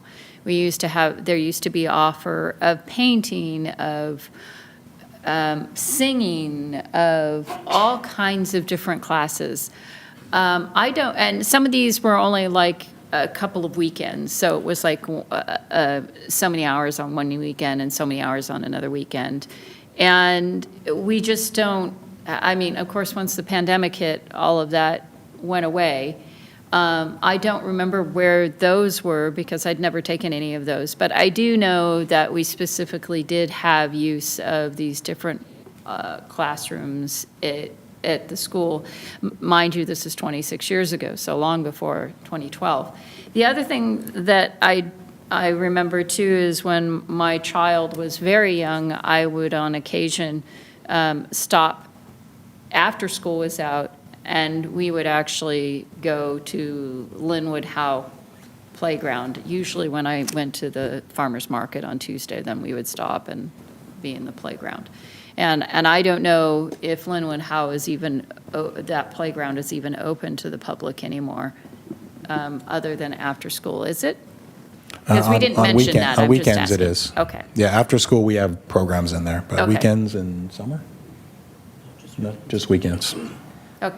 But I think your point might be that there are other places where they're just unlocked for certain periods after hours, right? Yeah. For general access to the playground without programming. Right. Yes, that was just my point, is we would just go and they would play because they had different things to play on as opposed to Vets Park and Lindbergh, where we were at a lot of the time. Anyway, so those are just my comments, and I may still have a copy of that PDF, so I might be looking over it some more.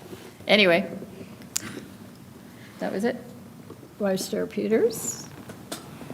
Great. Thank you for going over this. I know that working with the district these days is challenging for many outside organizations, including the PTAs.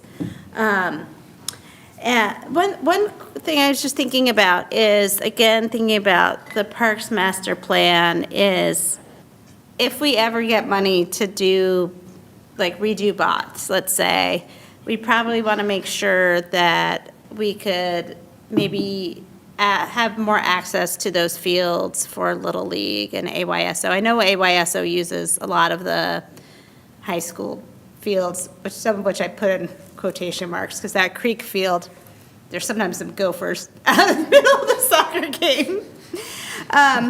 But especially those, the baseball field, the softball field, those fields. So if we are going to, when we do hopefully someday take bots out of commission to redo it, or as we're thinking about taking other fields out of commission because we're redoing the parks, we should see about ensuring we can have access to those fields. I also like the idea of using some of their more specialized space.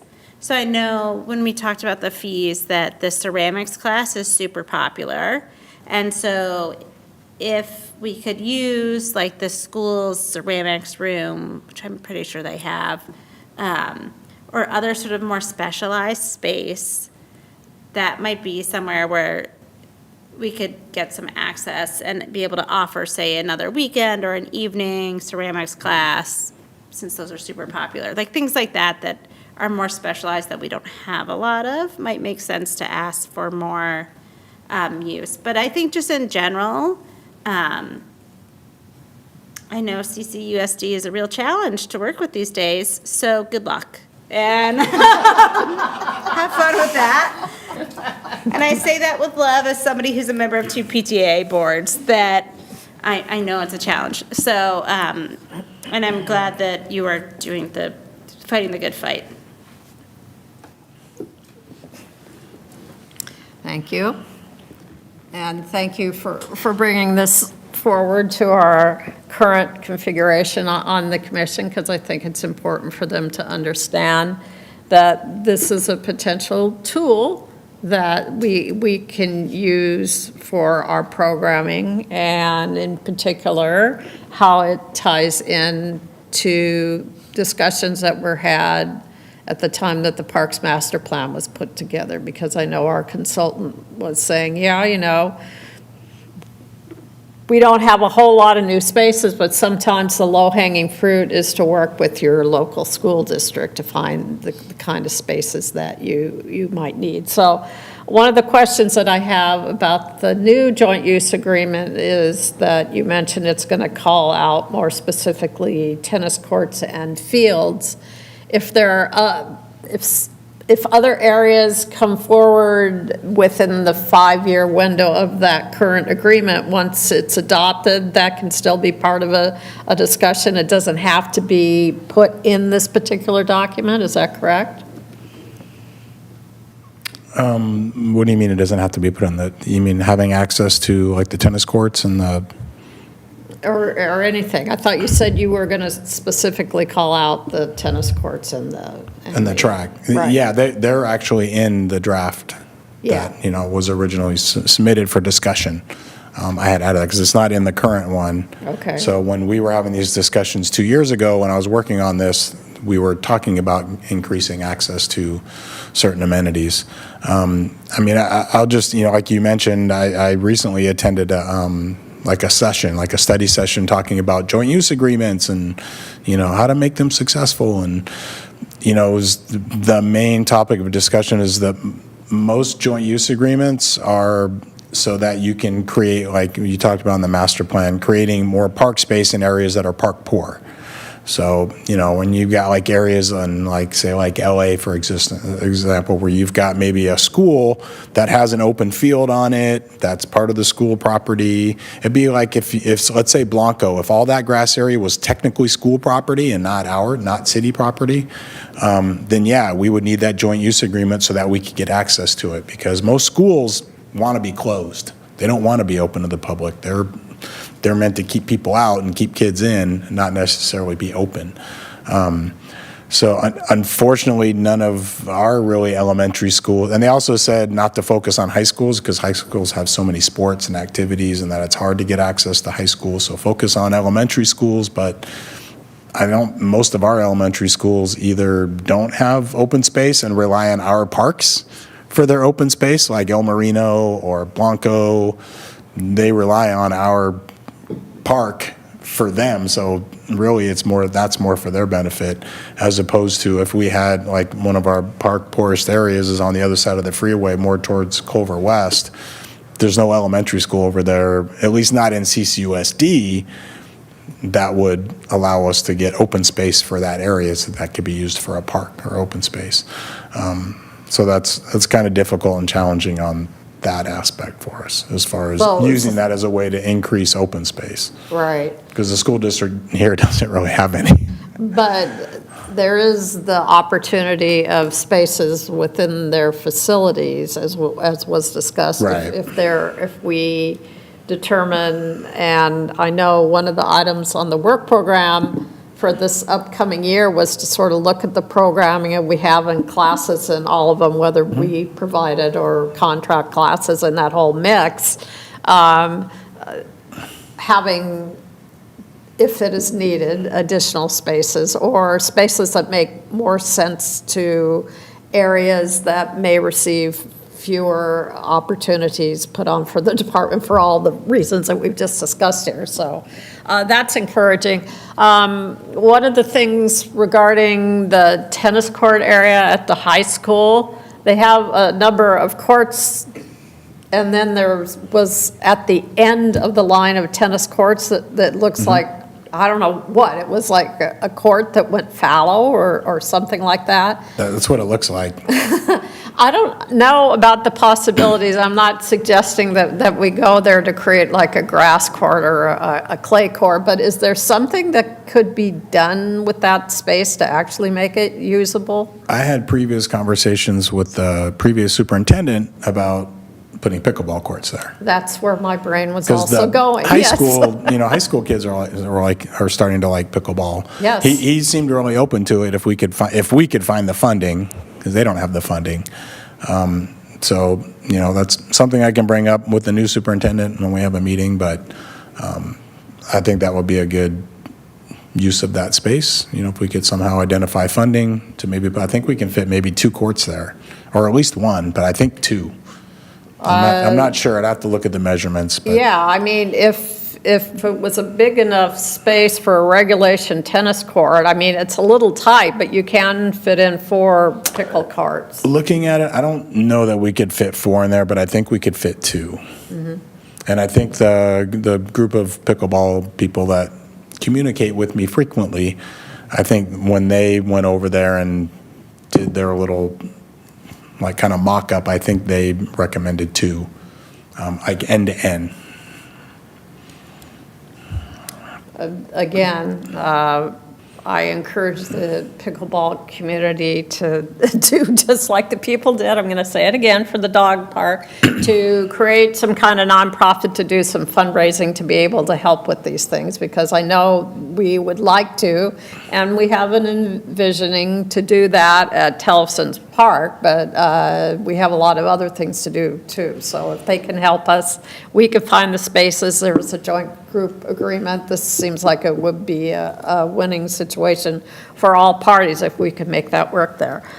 With respect to sort of the ongoing communications or lack thereof sometimes with the school district, I'm not sure that I understand exactly the role of the athletic director. I guess it's technically over the whole school district, and yet this current little bump in the road that we had regarding the plunge had to do with the middle school, and there was it seemed like it was a lack of communication with them internally with the athletic director, but I'm just wondering, Yeah, I mean, I don't know what happened there. There was obviously some miscommunication. We were working with their principal or vice principal, who I think was communicating with their middle school AD or whoever runs their sports at the middle school. So I don't know where they communicate. I don't know if there was some of their internal processes or miscommunication, or I don't know. There was a breakdown in communication, but we got it figured out. yeah.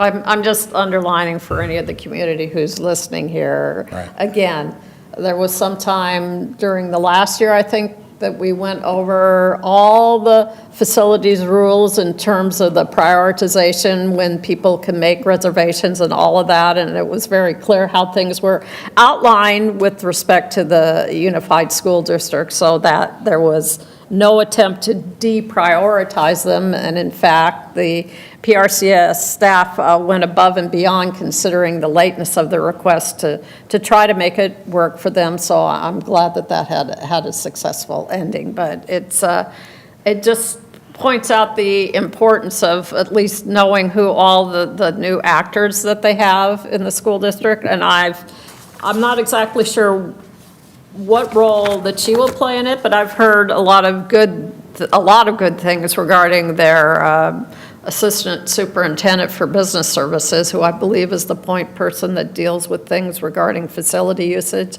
and so forth. Yeah, I communicate with her often. Yeah. Yeah, so that's a good thing.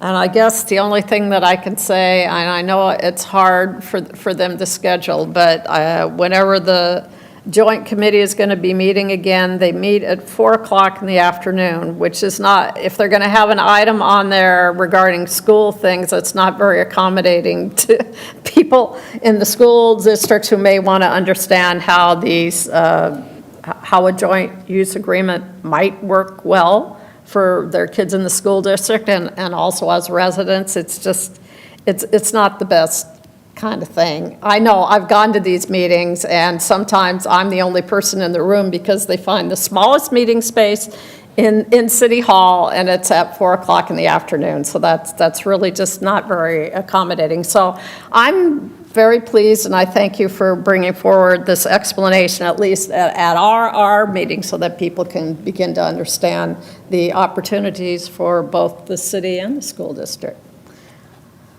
Are there any other comments from commissioners?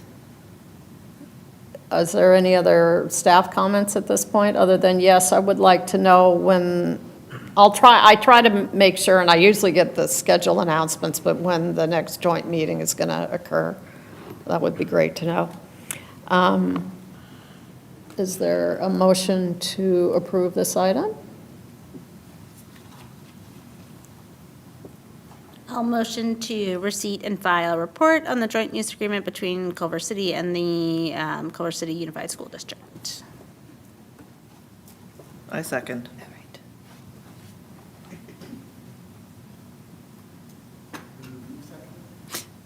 She said she'd second. I can withdraw mine, and she can Oh, second okay. it. That's fine.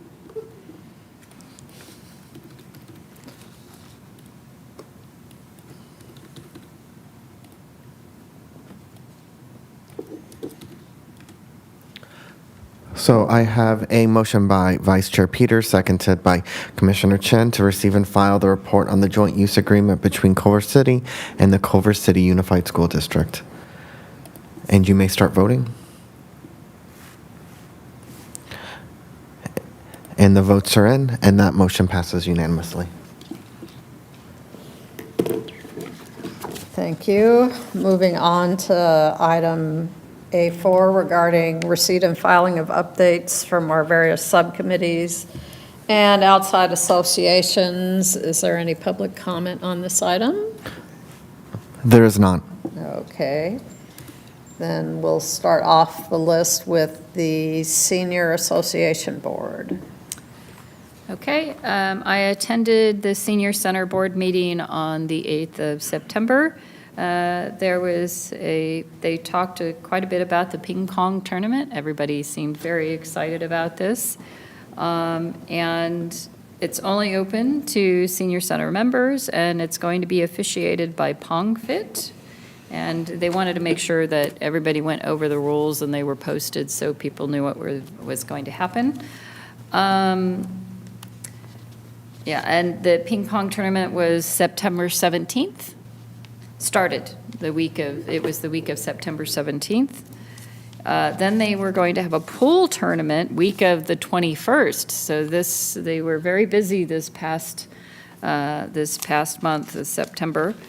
And they also wanted to ask the library for more large print donations because apparently they had quite the large print library at the senior center, but the books have found legs. People are enjoying them quite a bit. They reminded people to put permit on your car in the parking lot so that they didn't get tickets. Let me see. So the Halloween party is October 31st if you want to see me in scary costume, but you have to be a senior center member. And that's Friday. It's $10 per ticket. There's 120 sold, and these are very popular. These parties are very popular amongst the senior centers. They are. There was a long discussion about the Abilities Fair and discussing how much they were going to pay for everything and the budget and what was going to happen.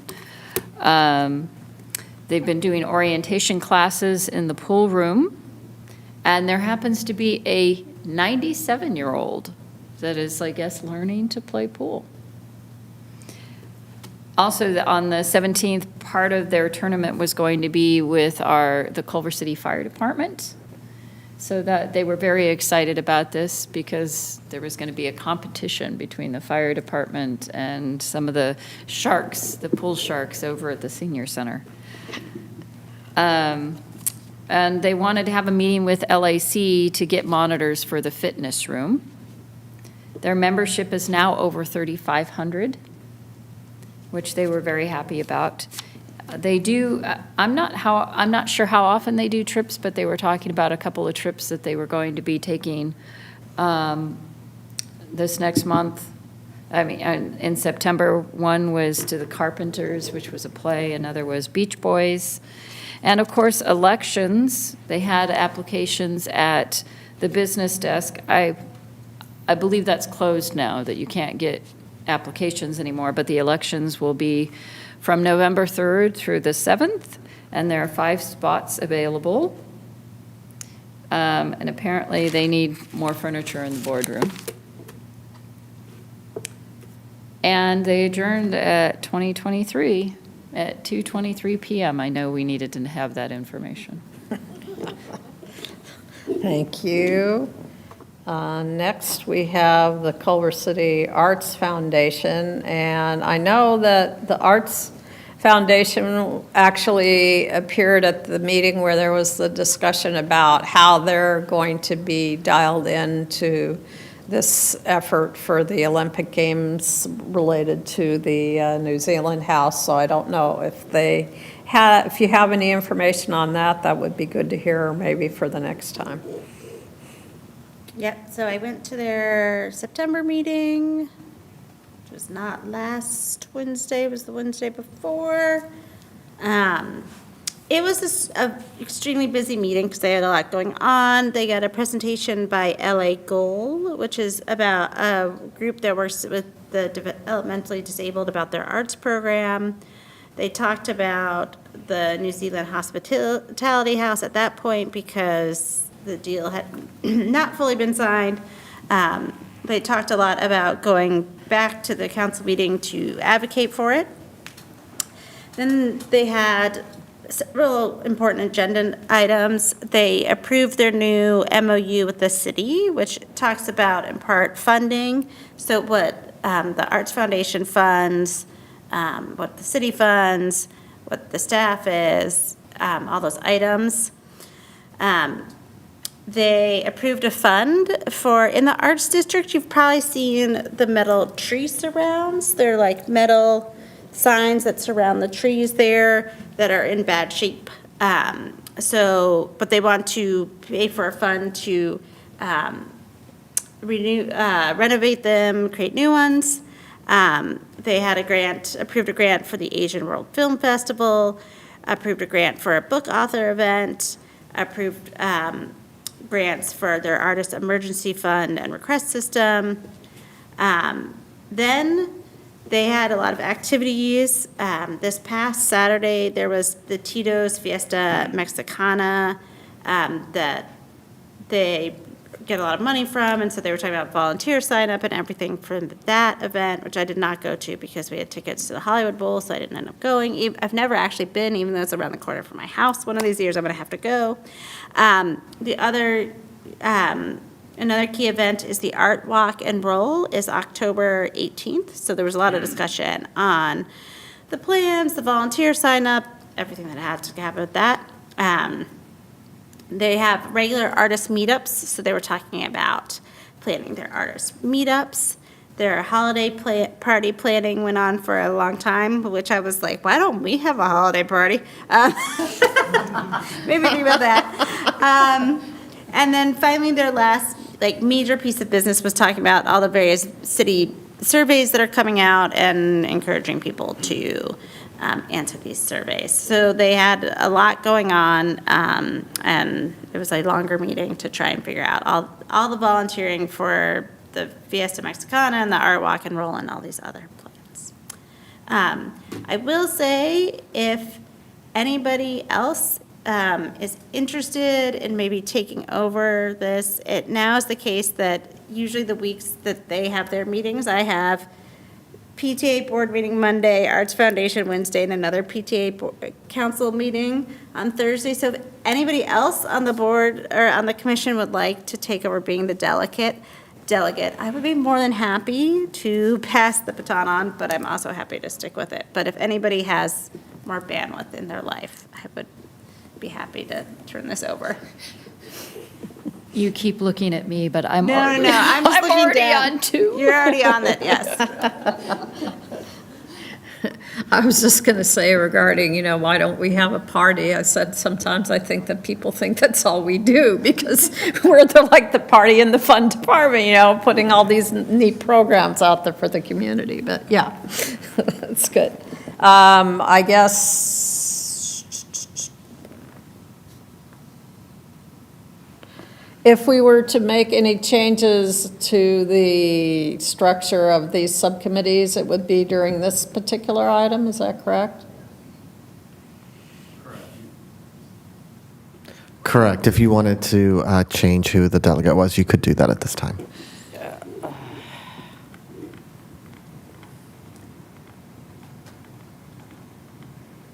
I was going to volunteer, but I don't know what's going to be happening with the Summer Olympics thing, so I'll just put a pin in that for the moment, time being. Okay, speaking of which, the next item is the Summer Olympics Preparation Ad Hoc Committee. And I know we've talked about it a few times here already, that we're going to have at least the New Zealand Olympic Committee Hospitality House with, I guess, some expectation that Commissioner Bond is apparently ready for that. Just happy about it. Yes. I think a lot of people actually are happy about the opportunity, especially if you speak to members of the community who were here during the last Olympic Games. Anyway, I think there is the opportunity that New Zealand sometimes pulls along other smaller oceanic countries that are going to be coming to the Summer Olympic Games. So there may be those things as well. So again, we're waiting in anticipation for either direction from the city council if they're going to have more of the larger group meetings, as we had the one that we did more than a year ago to brainstorm, or they may be instructing through staff of PRCS for various opportunities in the park. So I gather that might be on our agendas in the future for, future coming attraction, shall we say. So that's all I have to say about it. I don't know if you'd had anything to add? No? Okay. That was a lot to say considering we didn't meet. Sorry about that. Okay. Item 2B is the recreation programming and rental fee study. Adam, do you have anything to add to that, where we are? So I have met with the budget manager here in Culver City to talk about some of the things we talked about a while back now, it seems. They are bringing in a consultant to make sure I'm following what the state constitution says about fees. So I've met with that consultant, and she is very supportive of the direction we're going, which is good. Great. Last week, I was at a certification course, which for financial sustainability, it was part 2 of a certification I did a year ago. And at that time, there was a lot of comparison of different fee structures and studies. So I have now some examples from other cities in California about what they're doing. So all of that being said, I plan on probably within, I'm also moving to Long Beach.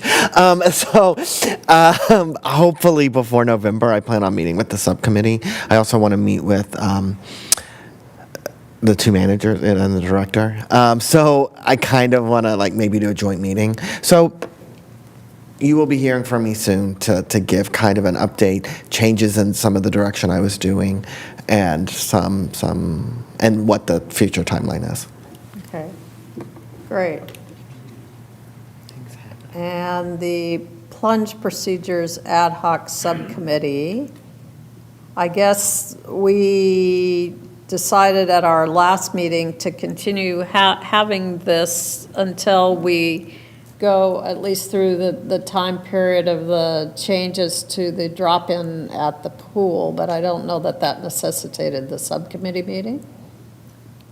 Do you want to? Yeah, Oh, you did have one. Okay. I misspoke. No worries. Jump Do you want right me to in. summarize? We had some discussion of how things have been going with the trial of drop-in lanes, and I think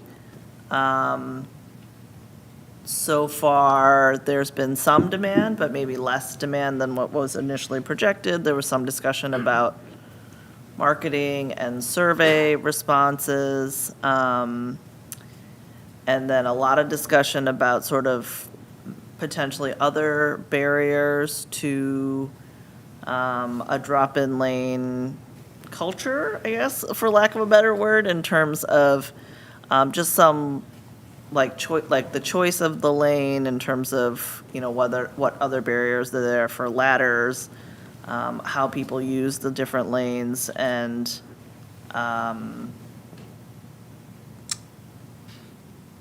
a lot of discussion about sort of rules and etiquette in terms of number of occupants and sharing between people who are fast and slow or walking and swimming, and the challenges of having the staff enforce some etiquette and rules, particularly because the staff tend to be often younger adults. And so I think we landed on drafting a FAQ document and having more signage and just sort of a general push for kind of a shared mental model of what the culture and etiquette and rules are for the pool. Anything else you want to say on that? So I actually used the drop-in lane, and the reason it became important, it wasn't just that me struggling with the drop-in lane because of it, there is no center line down the drop-in lane, so if we're going to circle swim, that's going to be a challenge. Then there are ladders on the other side, so if we're going to swim and you have someone in front of you, you're not going to be able to, you have to move over, but if you caught them, you're going to run into the ladder, and they're on both sides. So it's a bit of a challenge. And then we have people walking in the lane as well. It's large enough for that, but it makes it very challenging. So no middle lane, ladders that block flip turns, a light that's also in a position that's going to make flip turning hard. And so there are people, I know people who are very interested in dropping in, but if you provide them with a lane that is not really functional for swimming, really training swimming, they are not going to want to use the drop-in lane. And the other issue is that during these times, they also have aquafit during part of the time, which means the area where the stairs are for people who need access that way is not available to people who are registered or for drop-in. So what they'll do is then they put down the temporary stairs down into the drop-in lane, which then also interferes with the people swimming in the drop-in lane. So this is not going to encourage people, I guess it's not really going to encourage the people who swim that might be swimming longer than an hour, or maybe only swimming an hour who are really training. It's not going to encourage them to want to come. One of the people who was very interested in dropping in was Gabby Rose. And if you don't know, Gabby Rose is the 40-plus-year-old, she's in her 40s, who went to the Olympic trials, this past Olympic trials. And she actually placed 8th in breaststroke. And she does on occasion swim with our masters team here at the plunge. And when I told her about the drop-in lanes, she was very, very excited. So but if you have where we only have a lane, and that lane is like that, it's going to discourage people from dropping in. This is why, and the discussions that I have had with staff at the plunge about the drop-in lanes, because I'm very interested, obviously, this is kind of my thing, very interested in this. The discussions that I've had with the staff is that the issues are primarily with the registered lap swimmers and not so much the people who are dropping in. So they get upset because they have become proprietary about this being their lane and not wanting to share. This was not you had 1 or 2 people like that pre-pandemic. You did not have the number that we have now who view this. And I'll give you an example, and I had shared this during the ad hoc, is that the first Monday that we had the drop-in lanes where there were actually, we had 3 drop-in lanes instead of 1. And the regular lanes you're required you can have up to 3, which means that then you need to circle swim. But people pick their lane and there's 2 of them, and then they assume that they're going to be able to circle swim to split the lane the entire time. So then when someone came in and it was fairly busy that day, late, and wanted to circle swim, one of the people in there threw a fit, didn't want to do it, was refusing, and she ended up getting kicked out because it is known that if someone comes to your lane and asks if they can circle swim, then you have to let them circle swim. And then last Monday, there were a couple of women who bullied a pregnant lady because they didn't want to circle swim with her. They weren't going to let her in the lane. And she was registered. I told her to go ahead and we had room in our lane, and we would just make it work. But these 2 women, she's 7 months pregnant. She's having back pain. She's not sleeping well. You've got hormones going on, especially as you get farther and farther into your pregnancy. And they were so rude to her that when she left, she was crying. So, and she had come in trying to somehow release the back pain because she didn't know. She'd been trying to figure out how to do it. And the swimming did help, and just walking in the water really helped release some of that. But then she was chased out by a couple of not so nice registered lap swimmers. So this is my concern. part of my concern is if we continue with this registration and people have gotten to the point where they see these lanes as theirs for that time period, even if this is why we asked for a FAQ, that actually Ted was the one who offered to create a FAQ to put up in, maybe the size of the pool so people actually read it, but because people don't read for whatever reason. And I, at one point, suggested that maybe we just make it a rule that regardless of whether you're in the lane by yourself or whether you have two people, you have to circle swim. Because that way, if you're circle swimming, if you have to circle swim, then it's not your lane and there's no question about which side you're going to be on. But I did get an email from someone who was very upset about, it was Diane Majid, who said she said she's a big advocate for circle swimming, and she'd really like to, not circle swimming, but the drop-in, and she was disappointed in how it's been managed. There wasn't, like we were saying, there hasn't been a lot of promotion of it. People don't even understand the drop-in lane because people will come in late and they really want to swim in the registered lane, and they say they're dropping in, but it's not technically a drop-in. It's a what is it called? I can't remember what it's called. A standby. Sure.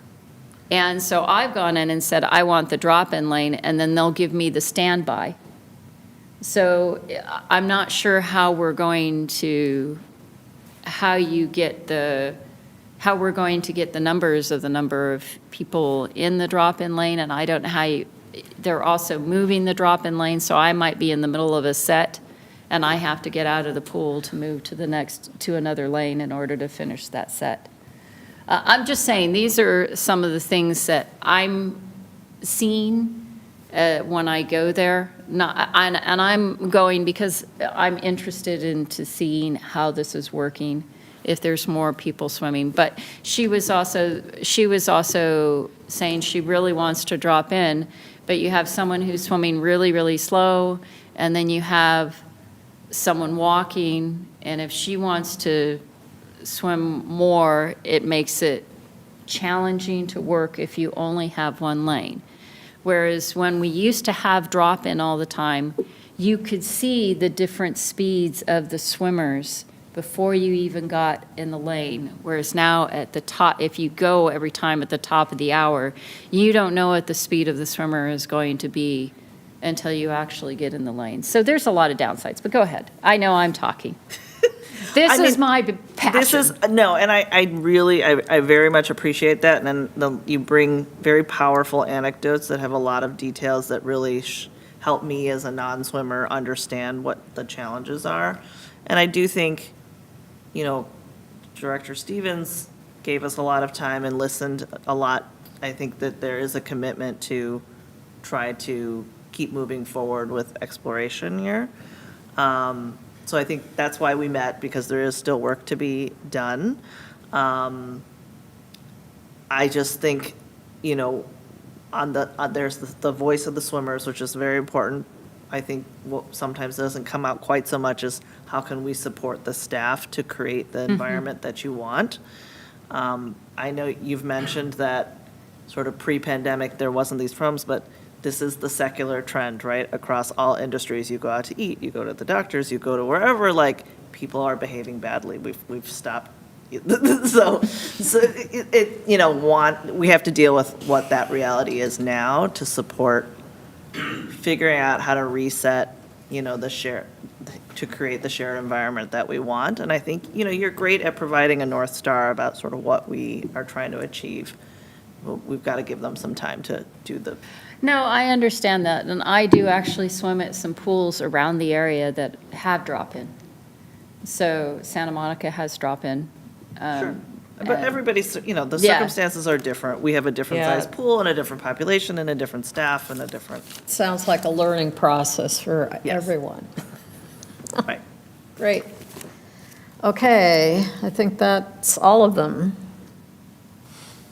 Can I have a motion to receive and file the updates on the committee reports, please? I make a motion to receive and file the updates of the members of the PRCS Commission I ad hoc.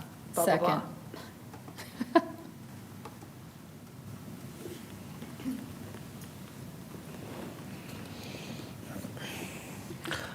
I have a motion by Vice Chair Peters, seconded by Commissioner Bond, to receive and file the updates from the members of the Parks, Recreation, and Community Services Commission ad hoc subcommittees and representative appointees to outside associations and city committees. And you may start voting.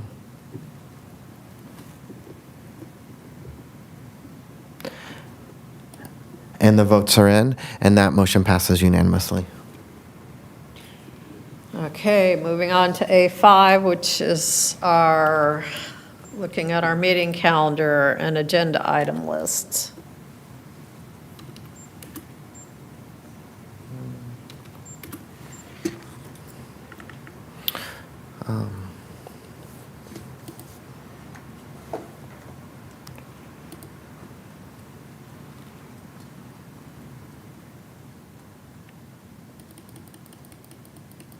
Ooh, that was a little much. Okay.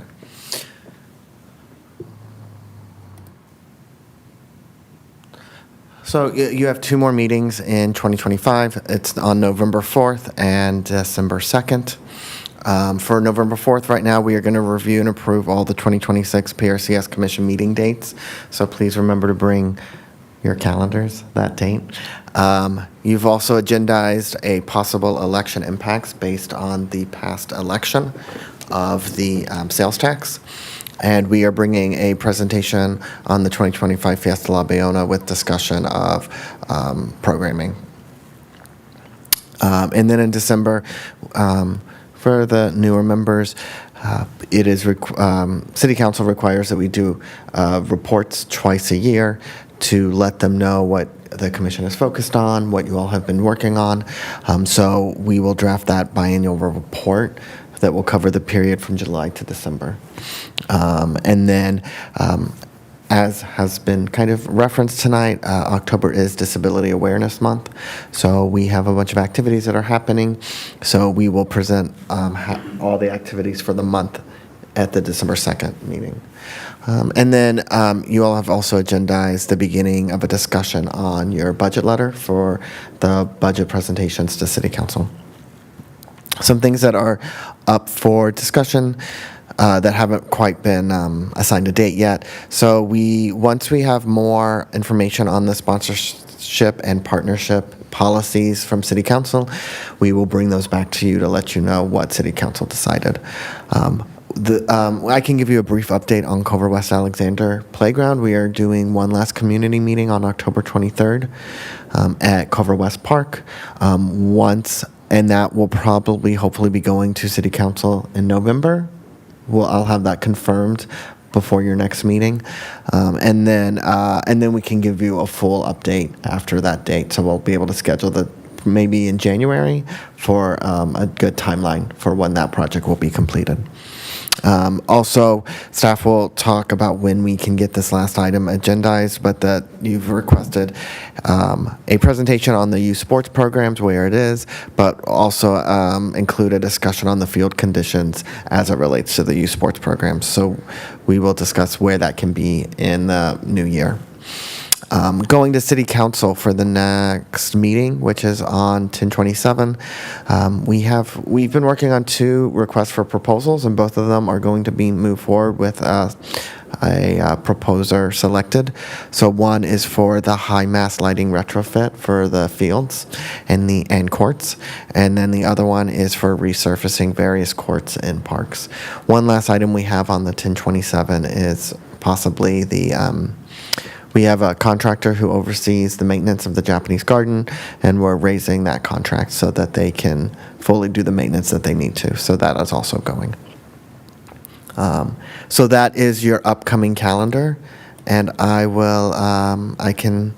can agendize any changes and also ask any questions.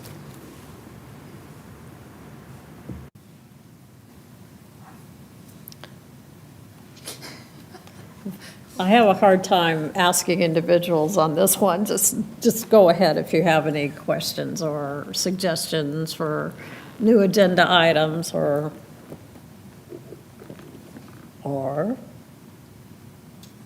looks good? Everyone? Okay. Doesn't seem to be any questions or added items at this time. I move to receive and file the Parks, Recreation, and Community Services Commission 2025 meeting calendar and the upcoming agenda items list with adjustments, if any. Did you push the motion button? Oh, sorry, I'm on the wrong page for that. Thank you. I second the motion.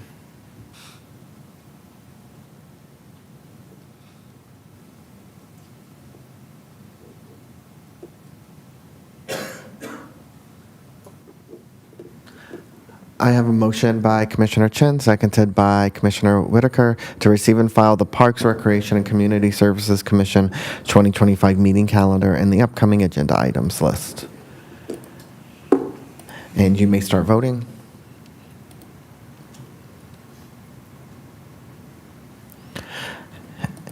And the votes are in, and that motion passes unanimously. All right. Next item is public comment again for items not on the agenda. Do we have any? You do not. Okay. Then we have items from members and staff. We'll start with staff this time. Okay, thank you. Adam, you have anything? No, I do not. Okay. Danny? Good evening, Chair, Vice Chair, and Commissioners. A few updates. We do have a maintenance worker 1 position and that we hired for. They will be starting on October 20th. We also have a RCS coordinator position that is in the process right now. Don't have a start date for them yet, but they will be coordinator over the youth and teen programming. In terms of aquatics staff, we have been interviewing pool managers, which is one of our difficult points these days. And so we had interviews and testing last week and this week, and we are very hopeful that we will be bringing on 3 to 4 at this point. In addition, we've hired 9 rec leaders and 2 specialists, all in various stages of the hiring process. And so with all of our hires, we are very excited to get them on board. Coming up, we have a Halloween event. This year, it's going to be a movie and costume parade and contest held at Vets on October 25th. The movie will be Halloween Town, and the event will be from 5 to 8 p.m. In addition, we have at the Teen Center, we've been able to pull approximately 60 kids from our wait list because we have received additional staff. I'm very excited about that. The Teen Center staff have been doing a great job, and they really looked at revamping and updating the Teen Center. They reorganized it, decorated it, got some couches and chairs, created a gaming area and a quiet area, and the teens and the staff are very excited for all the fun things that are happening at the Teen Center right now. And then lastly, in parks, you may have noticed that there are some new bleachers throughout the park system. That was definitely a process, and I know that the old bleachers are still there. So the process for the city is that we have to surplus them and then send them to auction. Those pictures have been taken, and they will be sent hopefully soon. And we will get the old ones out, and the new ones, the last set going in right now is at Blanco, and then we will be done for the time being. Thank you. Okay, thank you, Chair, Vice Chair, and Commissioners. I just got a couple things, too, to update. Yeah, I know that we've mentioned the Abilities Carnival. We had, I think we counted over 300 attendees, which is really exciting. There'll be a more in-depth report. I think you saw it. I think it's on the agenda for December, so you'll get a more in-depth report. But it was a great event. I stopped by for a little while and saw a lot of happy faces. It's one of my favorite events. Just wanted to add on too regarding the ping pong and the pool tournament. The pool tournament was actually extra special because we brought back an old custom that we used to do a long time ago, where we actually team up one of our senior citizen participants with someone from the fire department or police department, and so we get our public safety people involved, and so it was pretty exciting to get them involved and have them in the community and interacting, and so that was kind of a fun thing. It was something we used to do, and I guess it went away, and we brought it back, so that was exciting. We have a couple different meetings and things coming up if you're available, on October 16th at 9:30 a.m. I know that sounds weird, but it's because it's at the Senior Center. So it's at 9:30 a.m. on October 16th. We're going to be meeting with the seniors to go over the patio project. So this is something that we've had money sitting in a CIP for a couple years now. And we're moving forward with that project. Ryan's put together a really nice design with some options for the seniors to discuss. So we'll be presenting that to the seniors on the 16th, and then hopefully after that meeting, we'll be moving forward with an RFP and getting that project actually going, finally. And what the project is, just for those of you that don't know, is that little patio that's kind of off of Overland on the Senior Center. It's kind of open. We've had some issues there with people experiencing homelessness. We still get it sometimes. I guess it used to be really bad several years ago. But the goal is to enclose that with a wall and a gate so that we can use it for programming space. So it'll be additional outdoor programming space for the seniors. And so we're really excited to finally move forward with that project. I think Ryan's put together a really nice design. So if you're interested in seeing that and learning more about it, you can come to the meeting on the 16th at 9:30 a.m. So that's a Thursday, just to, Yes. okay. Yeah, at 9:30 a.m. And then also on the 23rd, we are looking at, I'll confirm this 100%, but right now we have it tentatively scheduled to have our follow-up community meeting at Culver West Alexander to go over the playground. Those of you that came, we talked about some changes, adding some shade over the swings, adding some fencing on the playground, some other things. So we've gone back, we've made those changes. And so hopefully we'll be going back to the community, presenting that, getting everyone's sign off, and then we want to move forward with going to council to approve that contract so we can start that project sometime maybe in the spring. We're trying to kind of hustle. We want to order the equipment before the end of the year, before their prices go up in January. So we're shooting for that timeline and that goal. What else? Other positions are moving forward on. Our senior management analyst, that because of the tax passing, we're moving through that process. We're hoping they did a recruitment. Thankfully, one of the other departments had actually started a recruitment, and so we're kind of jumping on that. So we're hoping there'll maybe be some interviews in the coming weeks. Maybe end of October, early November, we'll be able to interview and make some offers and get somebody on board. Hopefully by the end of the year, maybe. We're also moving forward with the deputy director position. That should be going pretty soon, and we'll hope to fill that position quickly. And so just a lot of exciting things, a lot of projects, a lot of staff coming on board. That's exciting to, finally, hopefully get some pool managers. The lifeguards have been trickling in here and there, and so it's good. And these other rec leaders that we're getting on board. So still have a lot of positions to fill. We have lost a few staff at the senior center and some other places, so we'll replace them. It's an ongoing process. But a lot of exciting stuff going on. Thank you. Final time for any commissioner comments. Commissioner Whitaker, do you have any?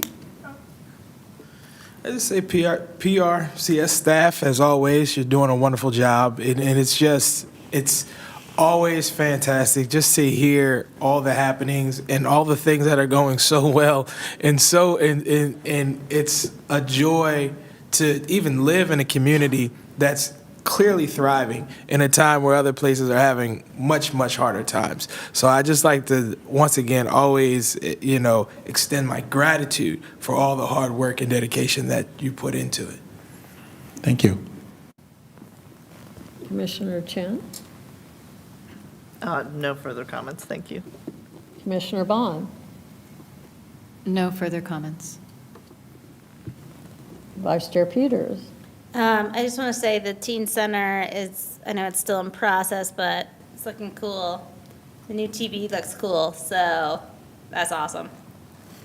It sounds like it's a good time. Thank you for providing that service so that my child does not come home and bug me all afternoon.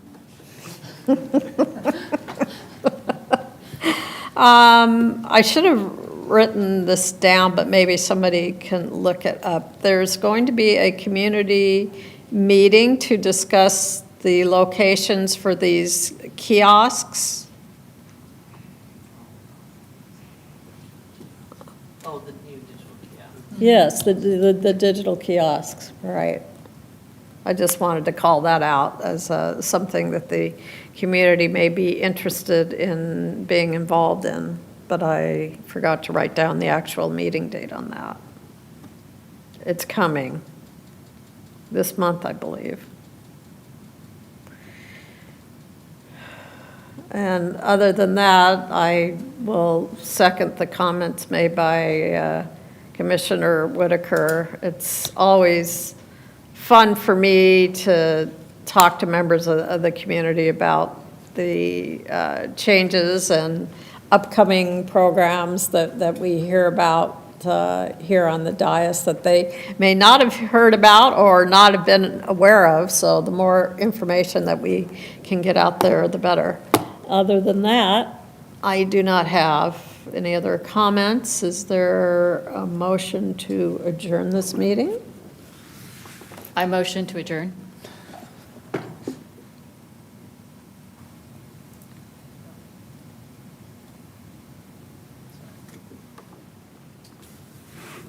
not on the right thing anymore. I'll second. Or we'll be here a while. We could have a slumber party. So I have a motion by Commissioner Bond, seconded by Commissioner Chen to adjourn. And you may start voting. And the votes are in, and that motion passes unanimously. We are adjourned at 9:42 p.m.